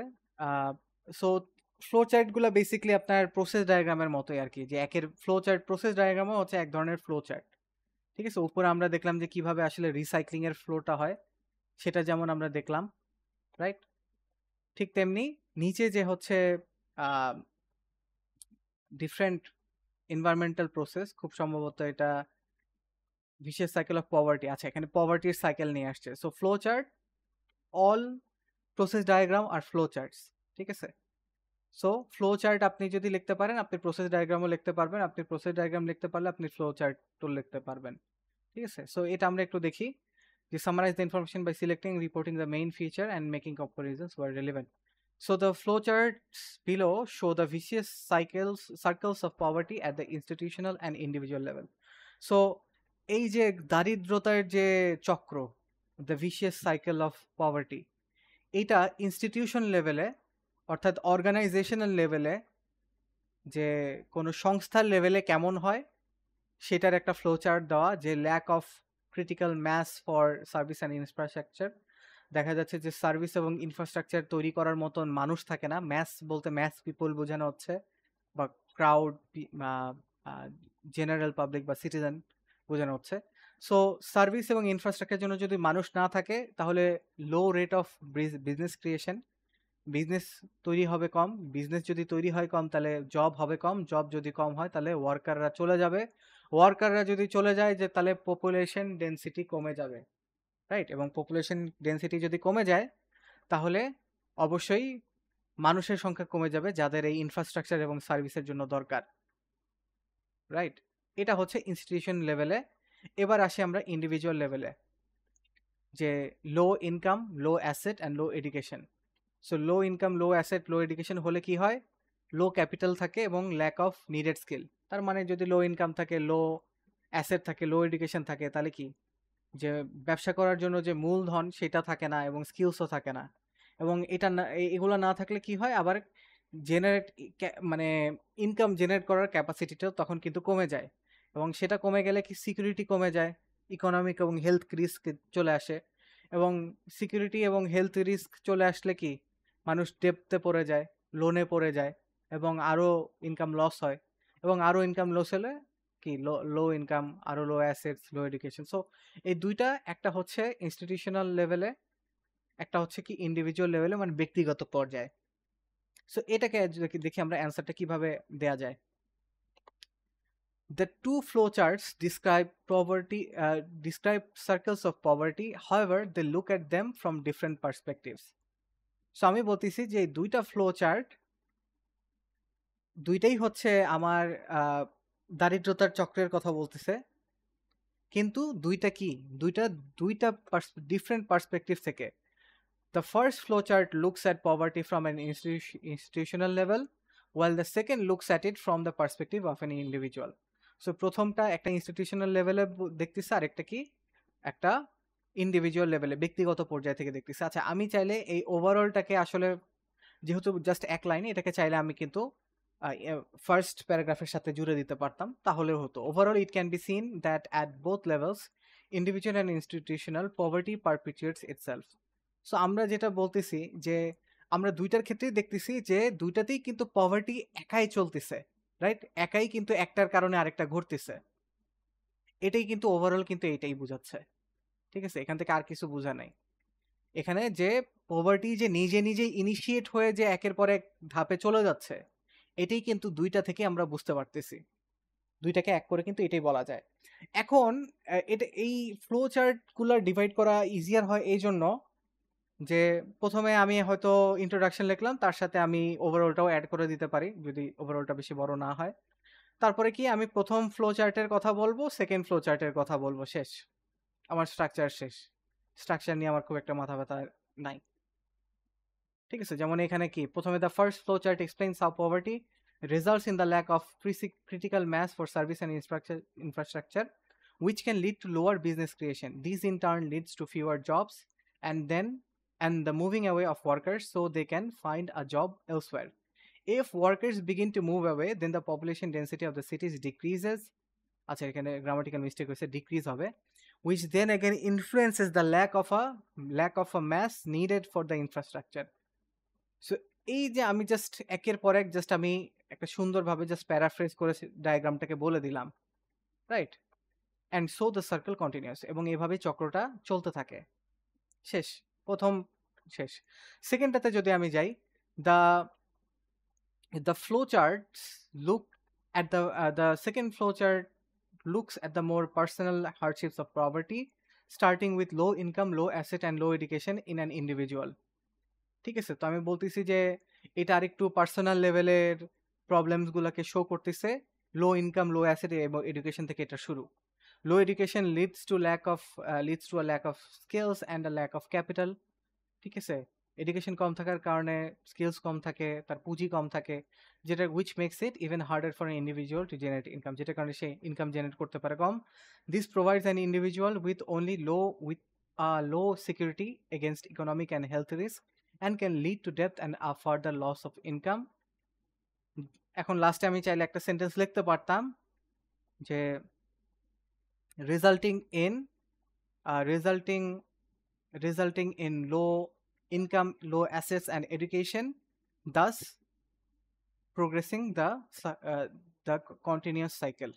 ঠিক আছে? এভাবে আমি হয়তো শেষ করে দিতাম আর কি। এখানে একটা লাইন লাস্টে অ্যাড করলে আর একটু পারফেক্ট হয়। সো দেখেন, এটা ফ্লো ডায়াগ্রাম বলেন বা প্রসেস ডায়াগ্রাম বলেন, এগুলো কিন্তু ভেরি ইজি। আমি এখানে যে একটা এক্সাম্পল দিয়ে দিলাম। তো আমরা এখানে একটা প্রসেস ডায়াগ্রামটাকে আমরা আরেকটু দেখি যে এটাকে আসলে কিভাবে অ্যান্সার দেওয়া যায়। এটা জাস্ট আমি মনে করি স্ট্রাকচারটা আপনি যদি ধরতে পারেন, তাহলে প্রসেস এবং ফ্লো ডায়াগ্রামের জন্য কিন্তু রাইটিংটা অনেকটা ইজি, ঠিক আছে? সো এখানে দেওয়া যে the diagram below shows the production of electricity using a system called Ocean Thermal Energy Convection, OTEC. Write a report for a university lecture describing the information below. So এখানে কোশ্চেনটা একটু different লেখছে, but দিন শেষে এখানে বোঝানো হয়েছে ওইটাই, যে summarise, report and compare, right? এখানে তো কম্পেয়ার করার আহামরি কিছু নাই, জাস্ট আমরা ডিফারেন্ট স্টেজগুলোকে আমরা কম্পেয়ার করতে পারি। সো এটাকে আমরা ভাগ করব কিভাবে? প্রথমে আমি প্যারাফ্রেজ করলাম, তার সাথে ওভারঅলটা রাখতে পারি। যে overall the figure states the different stages that the water goes through in this ocean thermal energy conversion process in order to generate energy with the help of solar energy. ঠিক আছে? আমি একটা বলে দিলাম, ওভারঅল একটা বলে দিলাম। এরপরে আসি, এবার আমি স্টেপ বাই স্টেপ যাব। এবার আমি চাইলে কিন্তু এটাকে দুই ভাগে কিন্তু ডিভাইড করতে পারি। দেখেন, এই ডায়াগ্রামের কিন্তু দুইটা ভাগ আছে, দুইটা অনেক ভাগই আছে, বাট আমরা দুইভাবে ভাগ করতে পারি, যে আমি প্রথম ডায়াগ্রামটা মানে প্রথম প্যারাগ্রাফ মানে সেকেন্ড প্যারাগ্রাফটা আমি ওয়ার্ম সি ওয়াটার নিয়ে আমি বলতে পারি, রাইট? যে ওয়ার্ম সি ওয়াটারে কি হচ্ছে, যে warm water sea water is converted into water vapour by solar energy, যেটা অ্যারাউন্ড কি 29°C। তারপরে কি এইটা হচ্ছে যে ইভ্যাকুয়েশন কি ইভাপোরেশন চেম্বারে ইভ্যাকুয়েট করে ঢুকতেছে এবং সেখান থেকে আরো স্টিম প্রডিউস হচ্ছে এবং এই স্টিমটা উপরে যে আরো টারবাইনটাকে মুভ করতেছে, রাইট? ইলেকট্রিসিটি ক্রিয়েট হচ্ছে টারবাইনটা মুভ হওয়ার কারণে। তারপরে এই ওয়ার্ম ইয়াটা ফ্লো হয়ে নিচে কনডেনসেশন চেম্বারে চলে আসতেছে। আর যেখানে যে সল্ট ছিল এবং যে মানে কুল ওয়াটার ছিল, এটা তারপরে নিচে নিচে চলে আসতেছে। এবং আরেকটা প্যারাগ্রাফ আপনি কি কোল্ড সি ওয়াটার নিয়ে বলতে পারতেন, যে আমাদের যে লেকে বা সি ওয়াটারের যে নিচে যে 1000 মিটারের নিচে যে 5°C যে কোল্ড ওয়াটারটা, সেখান থেকে ওয়াটারটা প্রবেশ করে করে করে হচ্ছে এটা হচ্ছে বেসিক্যালি কনডেনসেশন চেম্বারে যে আমাদের আগের ওয়ার্ম সি ওয়াটারের টাইমে যে ওয়াটার ভেপরটা এসে যে মানে কুল করতে এই কোল্ড সি ওয়াটারটাকে ইউজ করা হচ্ছে কি, যে এই ওয়াটার ভেপরটাকে কুল করতে। এবং কুল করার পরে এখান থেকে কি আমরা ড্রিঙ্কিং ওয়াটার পাচ্ছি, রাইট? সো এটা আপনি এই দুই ভাগে ভাগ করতে পারেন, অথবা আপনি চাইলে এভাপোরেশন এবং কনডেনসেশন দুইটাকে আলাদা করতে পারেন, রাইট? সো এটাকে আপনি দুইটা প্যারাগ্রাফ কিন্তু অনেকভাবে এটাকে ডিভাইড করা যায়, এবং তারপরে আপনি জাস্ট ডিসক্রাইব করলেন যে আসলে কি হচ্ছে, এটাই। সো এটাই হচ্ছে আমাদের রাইটিং টাস্ক 1 এর টাস্ক। আমরা দুইটা জাস্ট এক্সাম্পলের দিকে একটু দেখি, যাতে আরেকটু ফ্যামিলিয়ার হতে পারেন এই ফিগার বা এইসব ডায়াগ্রামের ক্ষেত্রে আর কি। ওকে, সো এখানে আমরা একটা স্ট্রাকচার দেখতে পাচ্ছি।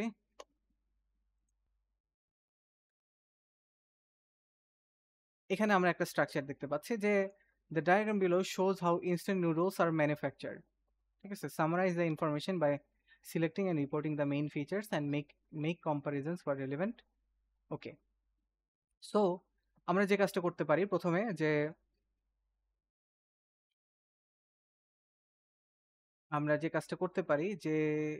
the figure the figure shows the figure portrays the figure portrays how instant noodles are manufactured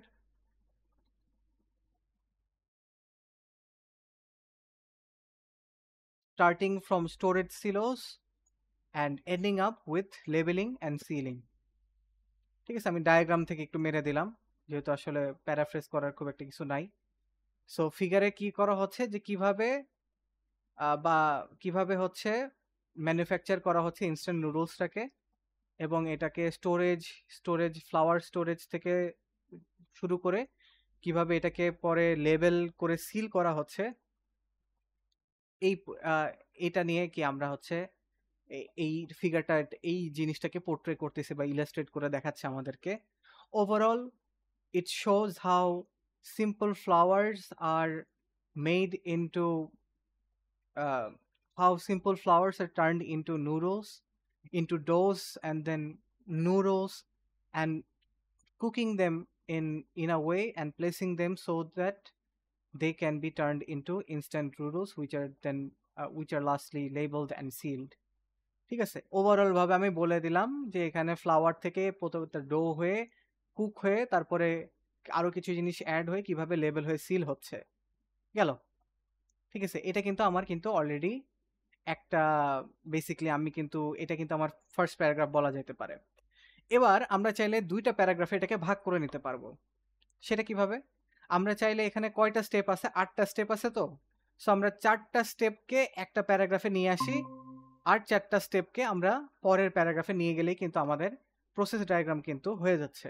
so basically আমরা এইভাবে বলতে পারি যে initially flour is carried to the storage silos where the flowers are stored, and then they are taken to the mixture where water and oil is added, and after thoroughly mixing they are passed through rollers where these flowers where it turns into dough sheets.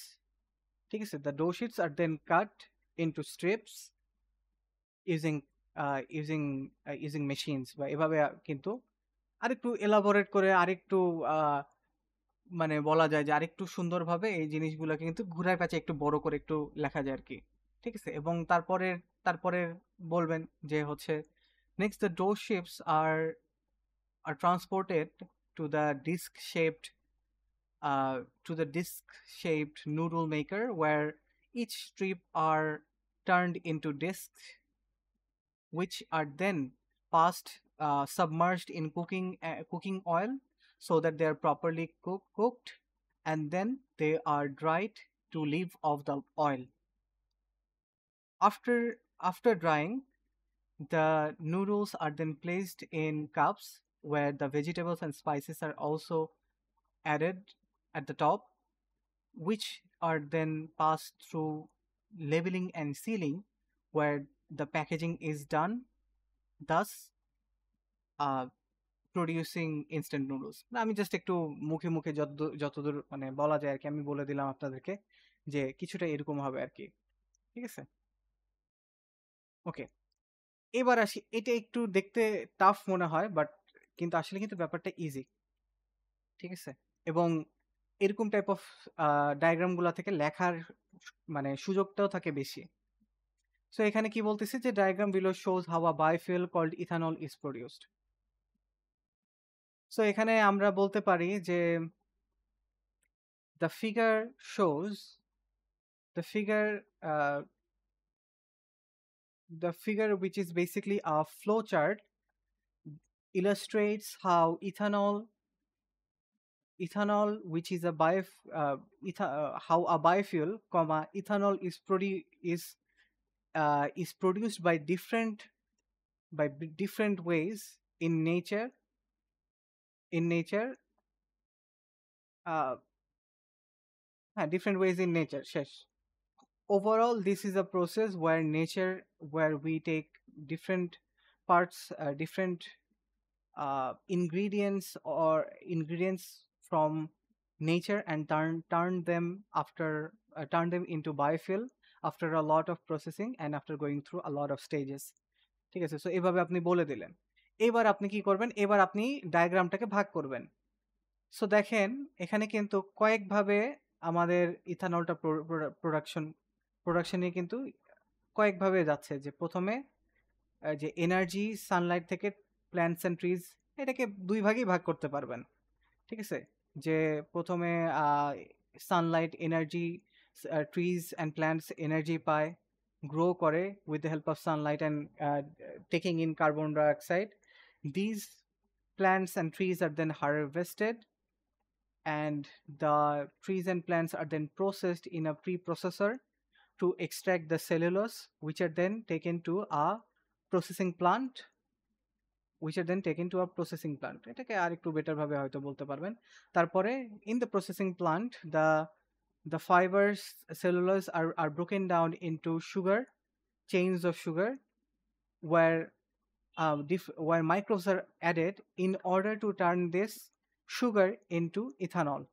And after this ethanol is produced, this is then used in cars and trucks as well as aeroplanes and which in turn results in the production of carbon dioxide. And this carbon dioxide then again returns to nature where trees and plants can take this carbon dioxide and sunlight and the process continues. ঠিক আছে, এটাকে আপনি দুই ভাগে ভাগ করে প্রসেসটাকে কিন্তু different wording দিয়ে একটু ভেবে চিনতে ভালোভাবে লিখলেই কিন্তু আপনি এখানে ভালো মার্ক তুলতে পারবেন। সো এটা ছিল আজকের টাস্ক মানে ইয়াগুলা। সো আপনাদের লাস্ট দিন তো যেটা করেছিলেন, আজকে আরো কি বলে যে আপনাদের এক সেকেন্ড আমি জাস্ট আপনাদের ইয়াটা একটু চেক করে নেই, প্রোগ্রেস ট্র্যাকারটা।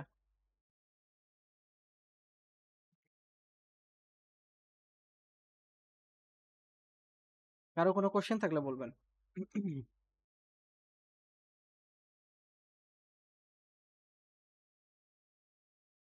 ওকে, সো আমাদের ক্লাস 3 তে যে টাস্কগুলো ছিল আশা করি সবাই করতেছেন। দেখেন এখানে যেসব টাস্কগুলো দেয়া থাকে সেগুলো বেসিক্যালি কিন্তু আপনাদের জন্যই। ঠিক আছে? আপনারা যদি প্রপারলি ফলো করেন এবং মেইনটেইন করেন তাহলে কিন্তু অবশ্যই আপনারা ভালো রেজাল্ট করতে পারবেন। ঠিক আছে? এবং লাস্ট দিন যে রাইটিং টাস্ক 1 ছিল এটা আসলে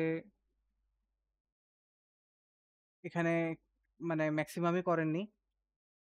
বাট আমরা বলব যে টাইম ওয়েস্ট করবেন না প্লিজ। কারণ রাইটিংটা আমরা শুরুতে নেওয়ার পিছনে one of the main reasons হচ্ছে এটাই। কারণ আপনার কিন্তু রাইটিংটাকে ইমপ্রুভ করতে কিন্তু টাইম লাগে। ঠিক আছে? রাইটিংটাকে কিন্তু ইমপ্রুভ করতে টাইম লাগে। আর এইজন্যই কিন্তু আমরা শুরুতেই রাইটিংটাই দিয়েই শুরু করছি।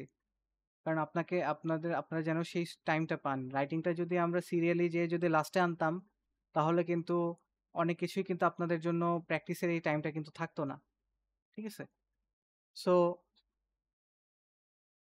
আজকে আপনাদের যে ক্লাস 4 এর বেসিক্যালি আপনাদের যে টাস্কগুলা যে ভার্ব এবং টেন্সের কমপ্লেক্স কম্পাউন্ড সেন্টেন্সটা দেখবেন। This is very important. কারণ বেসিক্যালি আপনি যদি রাইটিং টাস্ক 1 এবং 2 তে দুইটাতেই ভালোভাবে যদি আপনি লিখতে চান, তাহলে কিন্তু আপনার কমপ্লেক্স কম্পাউন্ড সেন্টেন্সটাকে ভালো করে বুঝতে হবে। ঠিক আছে? তো এটা আপনার স্টাডি করেন। যদি কোনো কিছুতে মিস থাকে, ঠিক আছে? আমাদের ইনস্ট্রাক্টররা আছে, আমি আছি, সমস্যা নাই। আর টাং টুইস্টার গুলো প্র্যাকটিস করলে অবশ্যই স্পিকিং এ হেল্প হবে। ম্যাপ ভিডিওটা দেখে নেবেন, প্রসেস ভিডিওটাও দেখে নেবেন। ঠিক আছে? তাহলে আরেকটু বেটার আইডিয়া পাবেন যে রাইটিং রিলেটেড। আর ওকে, লিসনিং 30 মিনিটস এবং নেটিভদের কপি করা নিয়ে সেকেন্ড ভিডিওটা দেখে নেবেন। আর 5টা আর্টিকেল মিরর থেকে পড়বেন। আর্টিকেলগুলো কিন্তু খুব একটা বড় হয় না। ঠিক আছে? এবং রাইটিং টাস্ক 1 টা আমি আজকে 4টা রাইটিং টাস্ক 1 দিব। ঠিক আছে? আমি গ্রুপে দিয়ে দিচ্ছি সিরিয়ালি। মূলত যেগুলো নিয়ে আমরা ডিসকাস করছি এগুলোই থাকবে। জাস্ট এগুলার কিন্তু আপনার মানে আমি অলরেডি আপনাদের স্ট্রাকচার কম বেশি বলে দিছি। বাট যেহেতু আপনাদের প্র্যাকটিসের জন্য এটা দরকার, এইজন্য কিন্তু আমি আসলে রাইটিং টাস্কগুলো দিয়ে দিচ্ছি আজকে 4টা দিব।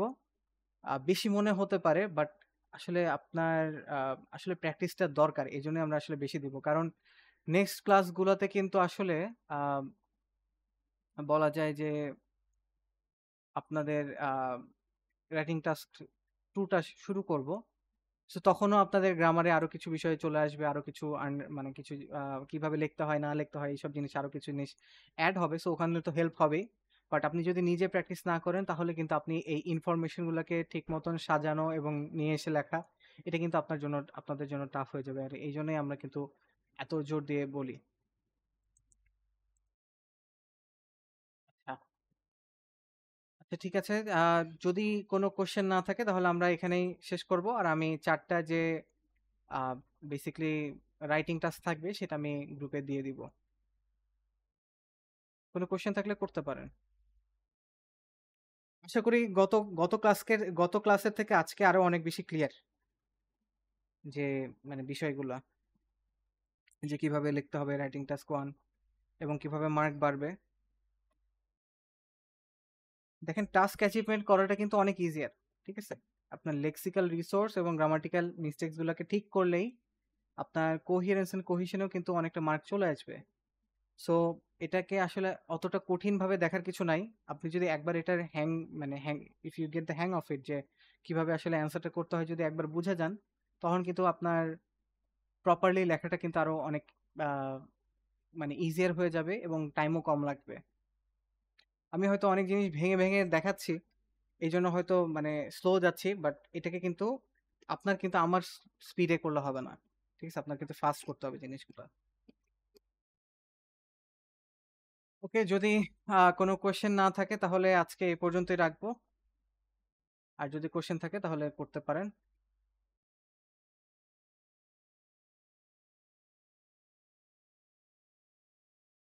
হ্যালো,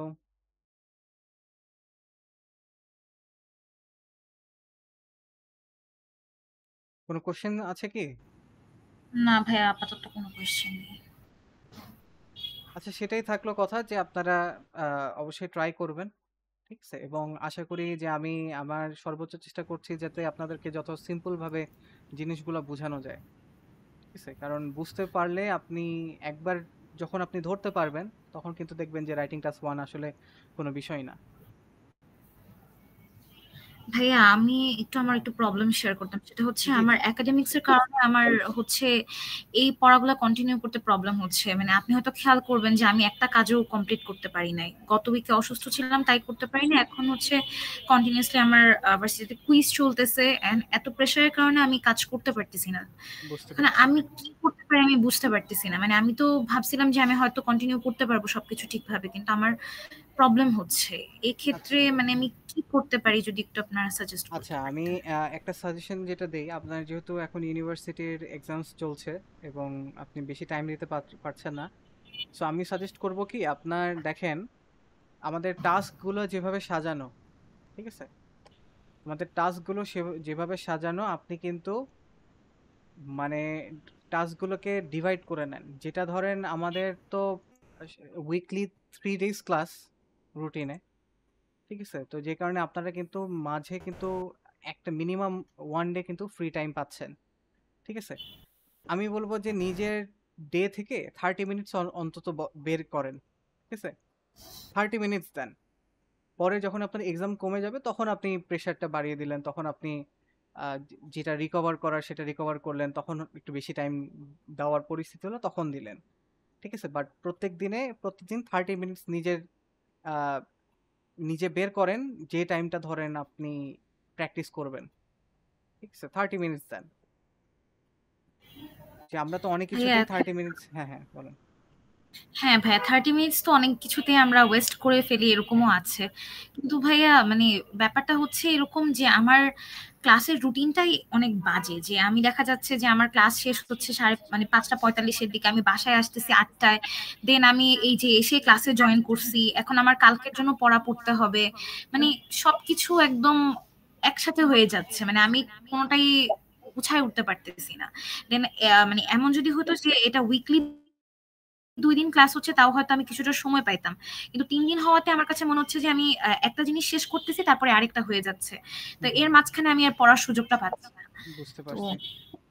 আচ্ছা এই ক্ষেত্রে আপনি যে কাজটা করতে পারেন, 30 মিনিটসে যদি বেশি হয়ে যায়, ঠিক আছে, আমরা যেটা স্টুডেন্টদের বলি যারা এরকম সিচুয়েশনে পড়ে যায় আর কি, যে আপনি আপনি যদি নর্মাল ডেইজে, আপনি তো উইকেন্ডস পান নাকি পান না? হ্যাঁ ভাইয়া পাই, কিন্তু এই যে এটা মানে এটা খুবই শুনতে অকওয়ার্ড লাগবে। মানে অ্যাসাইনমেন্টস, তারপরে হচ্ছে গিয়ে মানে অনেকগুলো একসাথে দিয়ে রাখে। যে দেখা গেছে যে এই যে এই উইকে আমার ফ্রাইডে স্যাটারডে 2 দিনই হচ্ছে সাবমিশন ছিল। এক একটা অ্যাসাইনমেন্ট হ্যান্ড রিটেন এরকম 30-40 পেজ করে লেখা লাগতেছে। সো সারাদিন আমি ওইখানে ওইখানে একদম চলে গেছে। বুঝতে মাঝখানে যে পারছি। মানে একটু তো রেস্ট নেওয়া লাগে, মানে আমি যে আরেকটা কিছু করবো আমি ওই জিনিসটা করতেই পারছি না। এমন না যে আমি চাচ্ছি না, আমি চাচ্ছি ইভেন আমি কিন্তু আমি হচ্ছে ভাইয়া মানে আপনাদের দেওয়া টাস্ক গুলা করতে পারতেছি না, এটাই হচ্ছে সমস্যা। আচ্ছা আমাদের দেওয়া টাস্ক নিয়ে বেশি বেশি আপনার বেশি প্রবলেম হলে এটা নিয়ে মাথা ঘামাতে হবে না, এটা আপনাদের মানে আপনি আসলে আইএলটিএস এ আমরা যেসব টাস্কগুলো দিচ্ছি সেগুলো যদি যখন আপনি আইএলটিএস দিবেন, আপনি যদি তার আমি মনে করি তার 1 থেকে 2 উইকস আগেও যদি শুরু করেন, তারপরেও কিন্তু আপনি কভার করা কিন্তু পসিবল। টাস্কগুলো এভাবে সাজানো, ঠিক আছে, সো এটা নিয়ে ভাইয়া বেশি প্রেশার পসিবল, নেওয়ার কিন্তু দরকার নেই। একটা একটা পেসে যাচ্ছে না, মানে এটার সাথে না করলে দেখা যাবে যে আমি জানি যে পরে হয়তো মানে করা হবে না, আর যখন একসাথে অনেক কিছু হয়ে যাবে তখন হয়তো আমি করব না। মানে এখন আসলে এখন বিষয়টা কি যে আমার কাছে খারাপ লাগতেছে হ্যাঁ ভাইয়া যে সবাই মোটামুটি কমপ্লিট করতেছে, আমি এখনো কিছুই করি নাই। এন্ড হয়তো আমি নেক্সট উইকে করতে পারবো, বাট এটা আমি গত উইকেও বলছি, বাট হয় নাই। সেম জিনিস যদি আবার হয় তাহলে মানে আমার কন্টিনিউ করাটাই মানে একদম দেখেন আসলে মানে বিষয়টা হচ্ছে যে আমরা আমরা যেটা যেটা আমাদের তন্ময় ইনস্ট্রাক্টর উনি যে কথাটা বলেছেন আর কি আগের ক্লাসেও, দেখেন এইটা কিন্তু অন্যদের সাথে কম্পিটিশনের আগেও কিন্তু এটা আপনার নিজের সাথে, প্রোগ্রেস ট্র্যাকারটার মেইন উদ্দেশ্য কিন্তু অন্যদের সাথে কম্পেয়ার করা না। হ্যাঁ আপনি অন্যদের সাথে কম্পেয়ার করা এটা মোটিভেশন হিসেবে নিতে পারেন, বাট এটাকে আপনি যদি আপনার ধরেন এটাকে বেশি ফোকাস দিলে আপনি যখন পারছেন না বা যে আপনার হয়ে উঠছে না তখন কিন্তু এটা আপনার ডিমোটিভ, মানে এটা আপনাকে কিন্তু ফ্রাস্ট্রেটেড করে ফেলতে পারে এবং করে ফেলতেছে। তো আমরা যেটা বলবো যে এখানে আপনি দেখেন আসলে বিষয়টা হচ্ছে কি যে টেনশন, একে তো প্যানিক করা যাবে না, সেকেন্ডলি একটু ধীরে সুস্থে নেন। আপনি ধরেন দিনে আধা ঘন্টা পারতেছেন না, আমি মানলাম, ঠিক আছে, আপনি 10 মিনিটস টাইম বের করেন যে এই 10 মিনিটস আপনি IELTS এ দিবেনই। ঠিক আছে? 10 মিনিটস আপনি IELTS এ দিবেন এবং আপনি এই 10 মিনিটস দেওয়ার পরে তারপরে আপনি বাকি কাজে যাবেন। মানে এটা আপনার নিজের সাথে আমি বলব যে ডিরেক্ট ফ্লোর সাথে যে বিষয়টা আপনি বললেন, অবশ্যই ফ্লোর ইম্পোর্টেন্ট।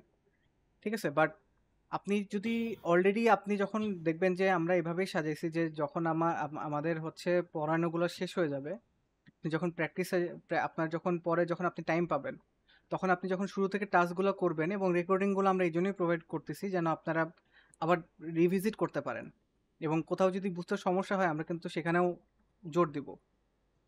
সো আপনি যখন রিভিজিট করবেন আপনি তখন জাস্ট ফার্স্ট কোনো রকম চালায় যে আপনি আইডিয়াটা নিজের মনে আরেকবার একটু রিফ্রেশ করে তারপরে আপনি কিন্তু ডিরেক্ট প্র্যাকটিসে চলে যেতে পারবেন। ঠিক আছে? আমি বলবো প্যানিক হওয়ার কিছু নাই। আপনি 5 to 10 মিনিট যতটুকুই দিতে পারেন দেন।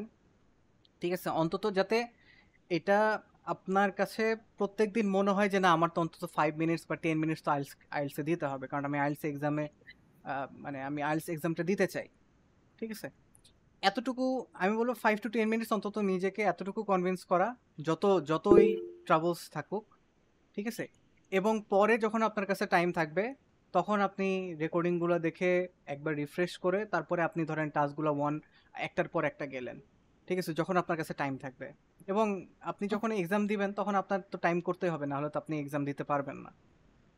তো হুম, এটাই। তো প্রেশার নেওয়ার দরকার নাই। আপনার এখন চাপ যাচ্ছে, which is fine. আপনি জাস্ট মিনিমাম 5 থেকে 10 মিনিট বলতেছি কেন?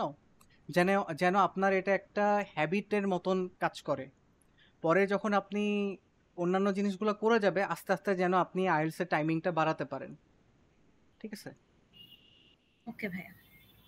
তো এটা ইনশাল্লাহ ফলো করেন এবং আশা করা যায় যে সমস্যা হবে না। যদি এটা একটা হ্যাবিটে টার্ন করতে পারেন পরে দেখবেন যে অন্যান্য প্রেশার কমে গেলে তখন এইখানে প্রেশার দেওয়াটা তখন আপনার জন্য ইজিয়ার হয়ে যাবে, একবারে আলাদা করে নতুন করে স্টার্ট করার থেকে বা হুট করে স্টার্ট করার থেকে। আচ্ছা আপু বলতে চাচ্ছিলেন, হ্যান্ড রেজ করেছিলেন মঞ্জুলা আপু। ভাইয়া ভাইয়া একটু ভাইয়া এর আগেও আপনাদেরকে এটা নিয়ে একটু ঝালিয়েছি, এখন আবার জ্বালাচ্ছি হুম হুম ভাইয়া। জি আমাকে আপু। একটু ভাইয়া একটু ইনফরমেশন যে ব্রিটিশ কাউন্সিলের কোন কোন ব্রাঞ্চে আপনার কম্পিউটার আইএলটিএস এ ফরেনার স্পিকিং এ পড়ে। আমি একটা জেনেছি উত্তরায়, ভাই উত্তরা তো অনেক দূরে হয়ে যায়। গুলশানেরটা হয় না ভাইয়া, হয় না। কারণ আমার তো ভাইয়া রেজিস্ট্রেশন করতে হবে। এখন রেজিস্ট্রেশন করার পরে হচ্ছে যেহেতু আমার অক্টোবরেই দেওয়া লাগবে, তো এই জন্য ভাই একটু আপনারা তো অনেক স্টুডেন্ট দিচ্ছে এক্সাম, মানে আপনার ফরেনার পড়ার পসিবিলিটি একটু বেশি, যেটা আচ্ছা যে ঠিক আছে। আমি সেন্টারে আপনি আপনি খোঁজ আপনি নিন। যেহেতু বললেন আমি আমি সরি আমি ঠিক একটু আহ, আচ্ছা আমি নোট করে রাখতেছি যাতে ভুলে না যাই। আমি ওই ভাইয়াকে, আপনি তখন সিক ছিলেন, ওই ভাইয়াকে বলেছিলাম আসলে আবার রিমাইন্ডার দেওয়া উচিত ছিল, কারণ আপনারা তো অনেক বিজি থাকেন, স্বাভাবিক। আচ্ছা এটার জন্য আর কি।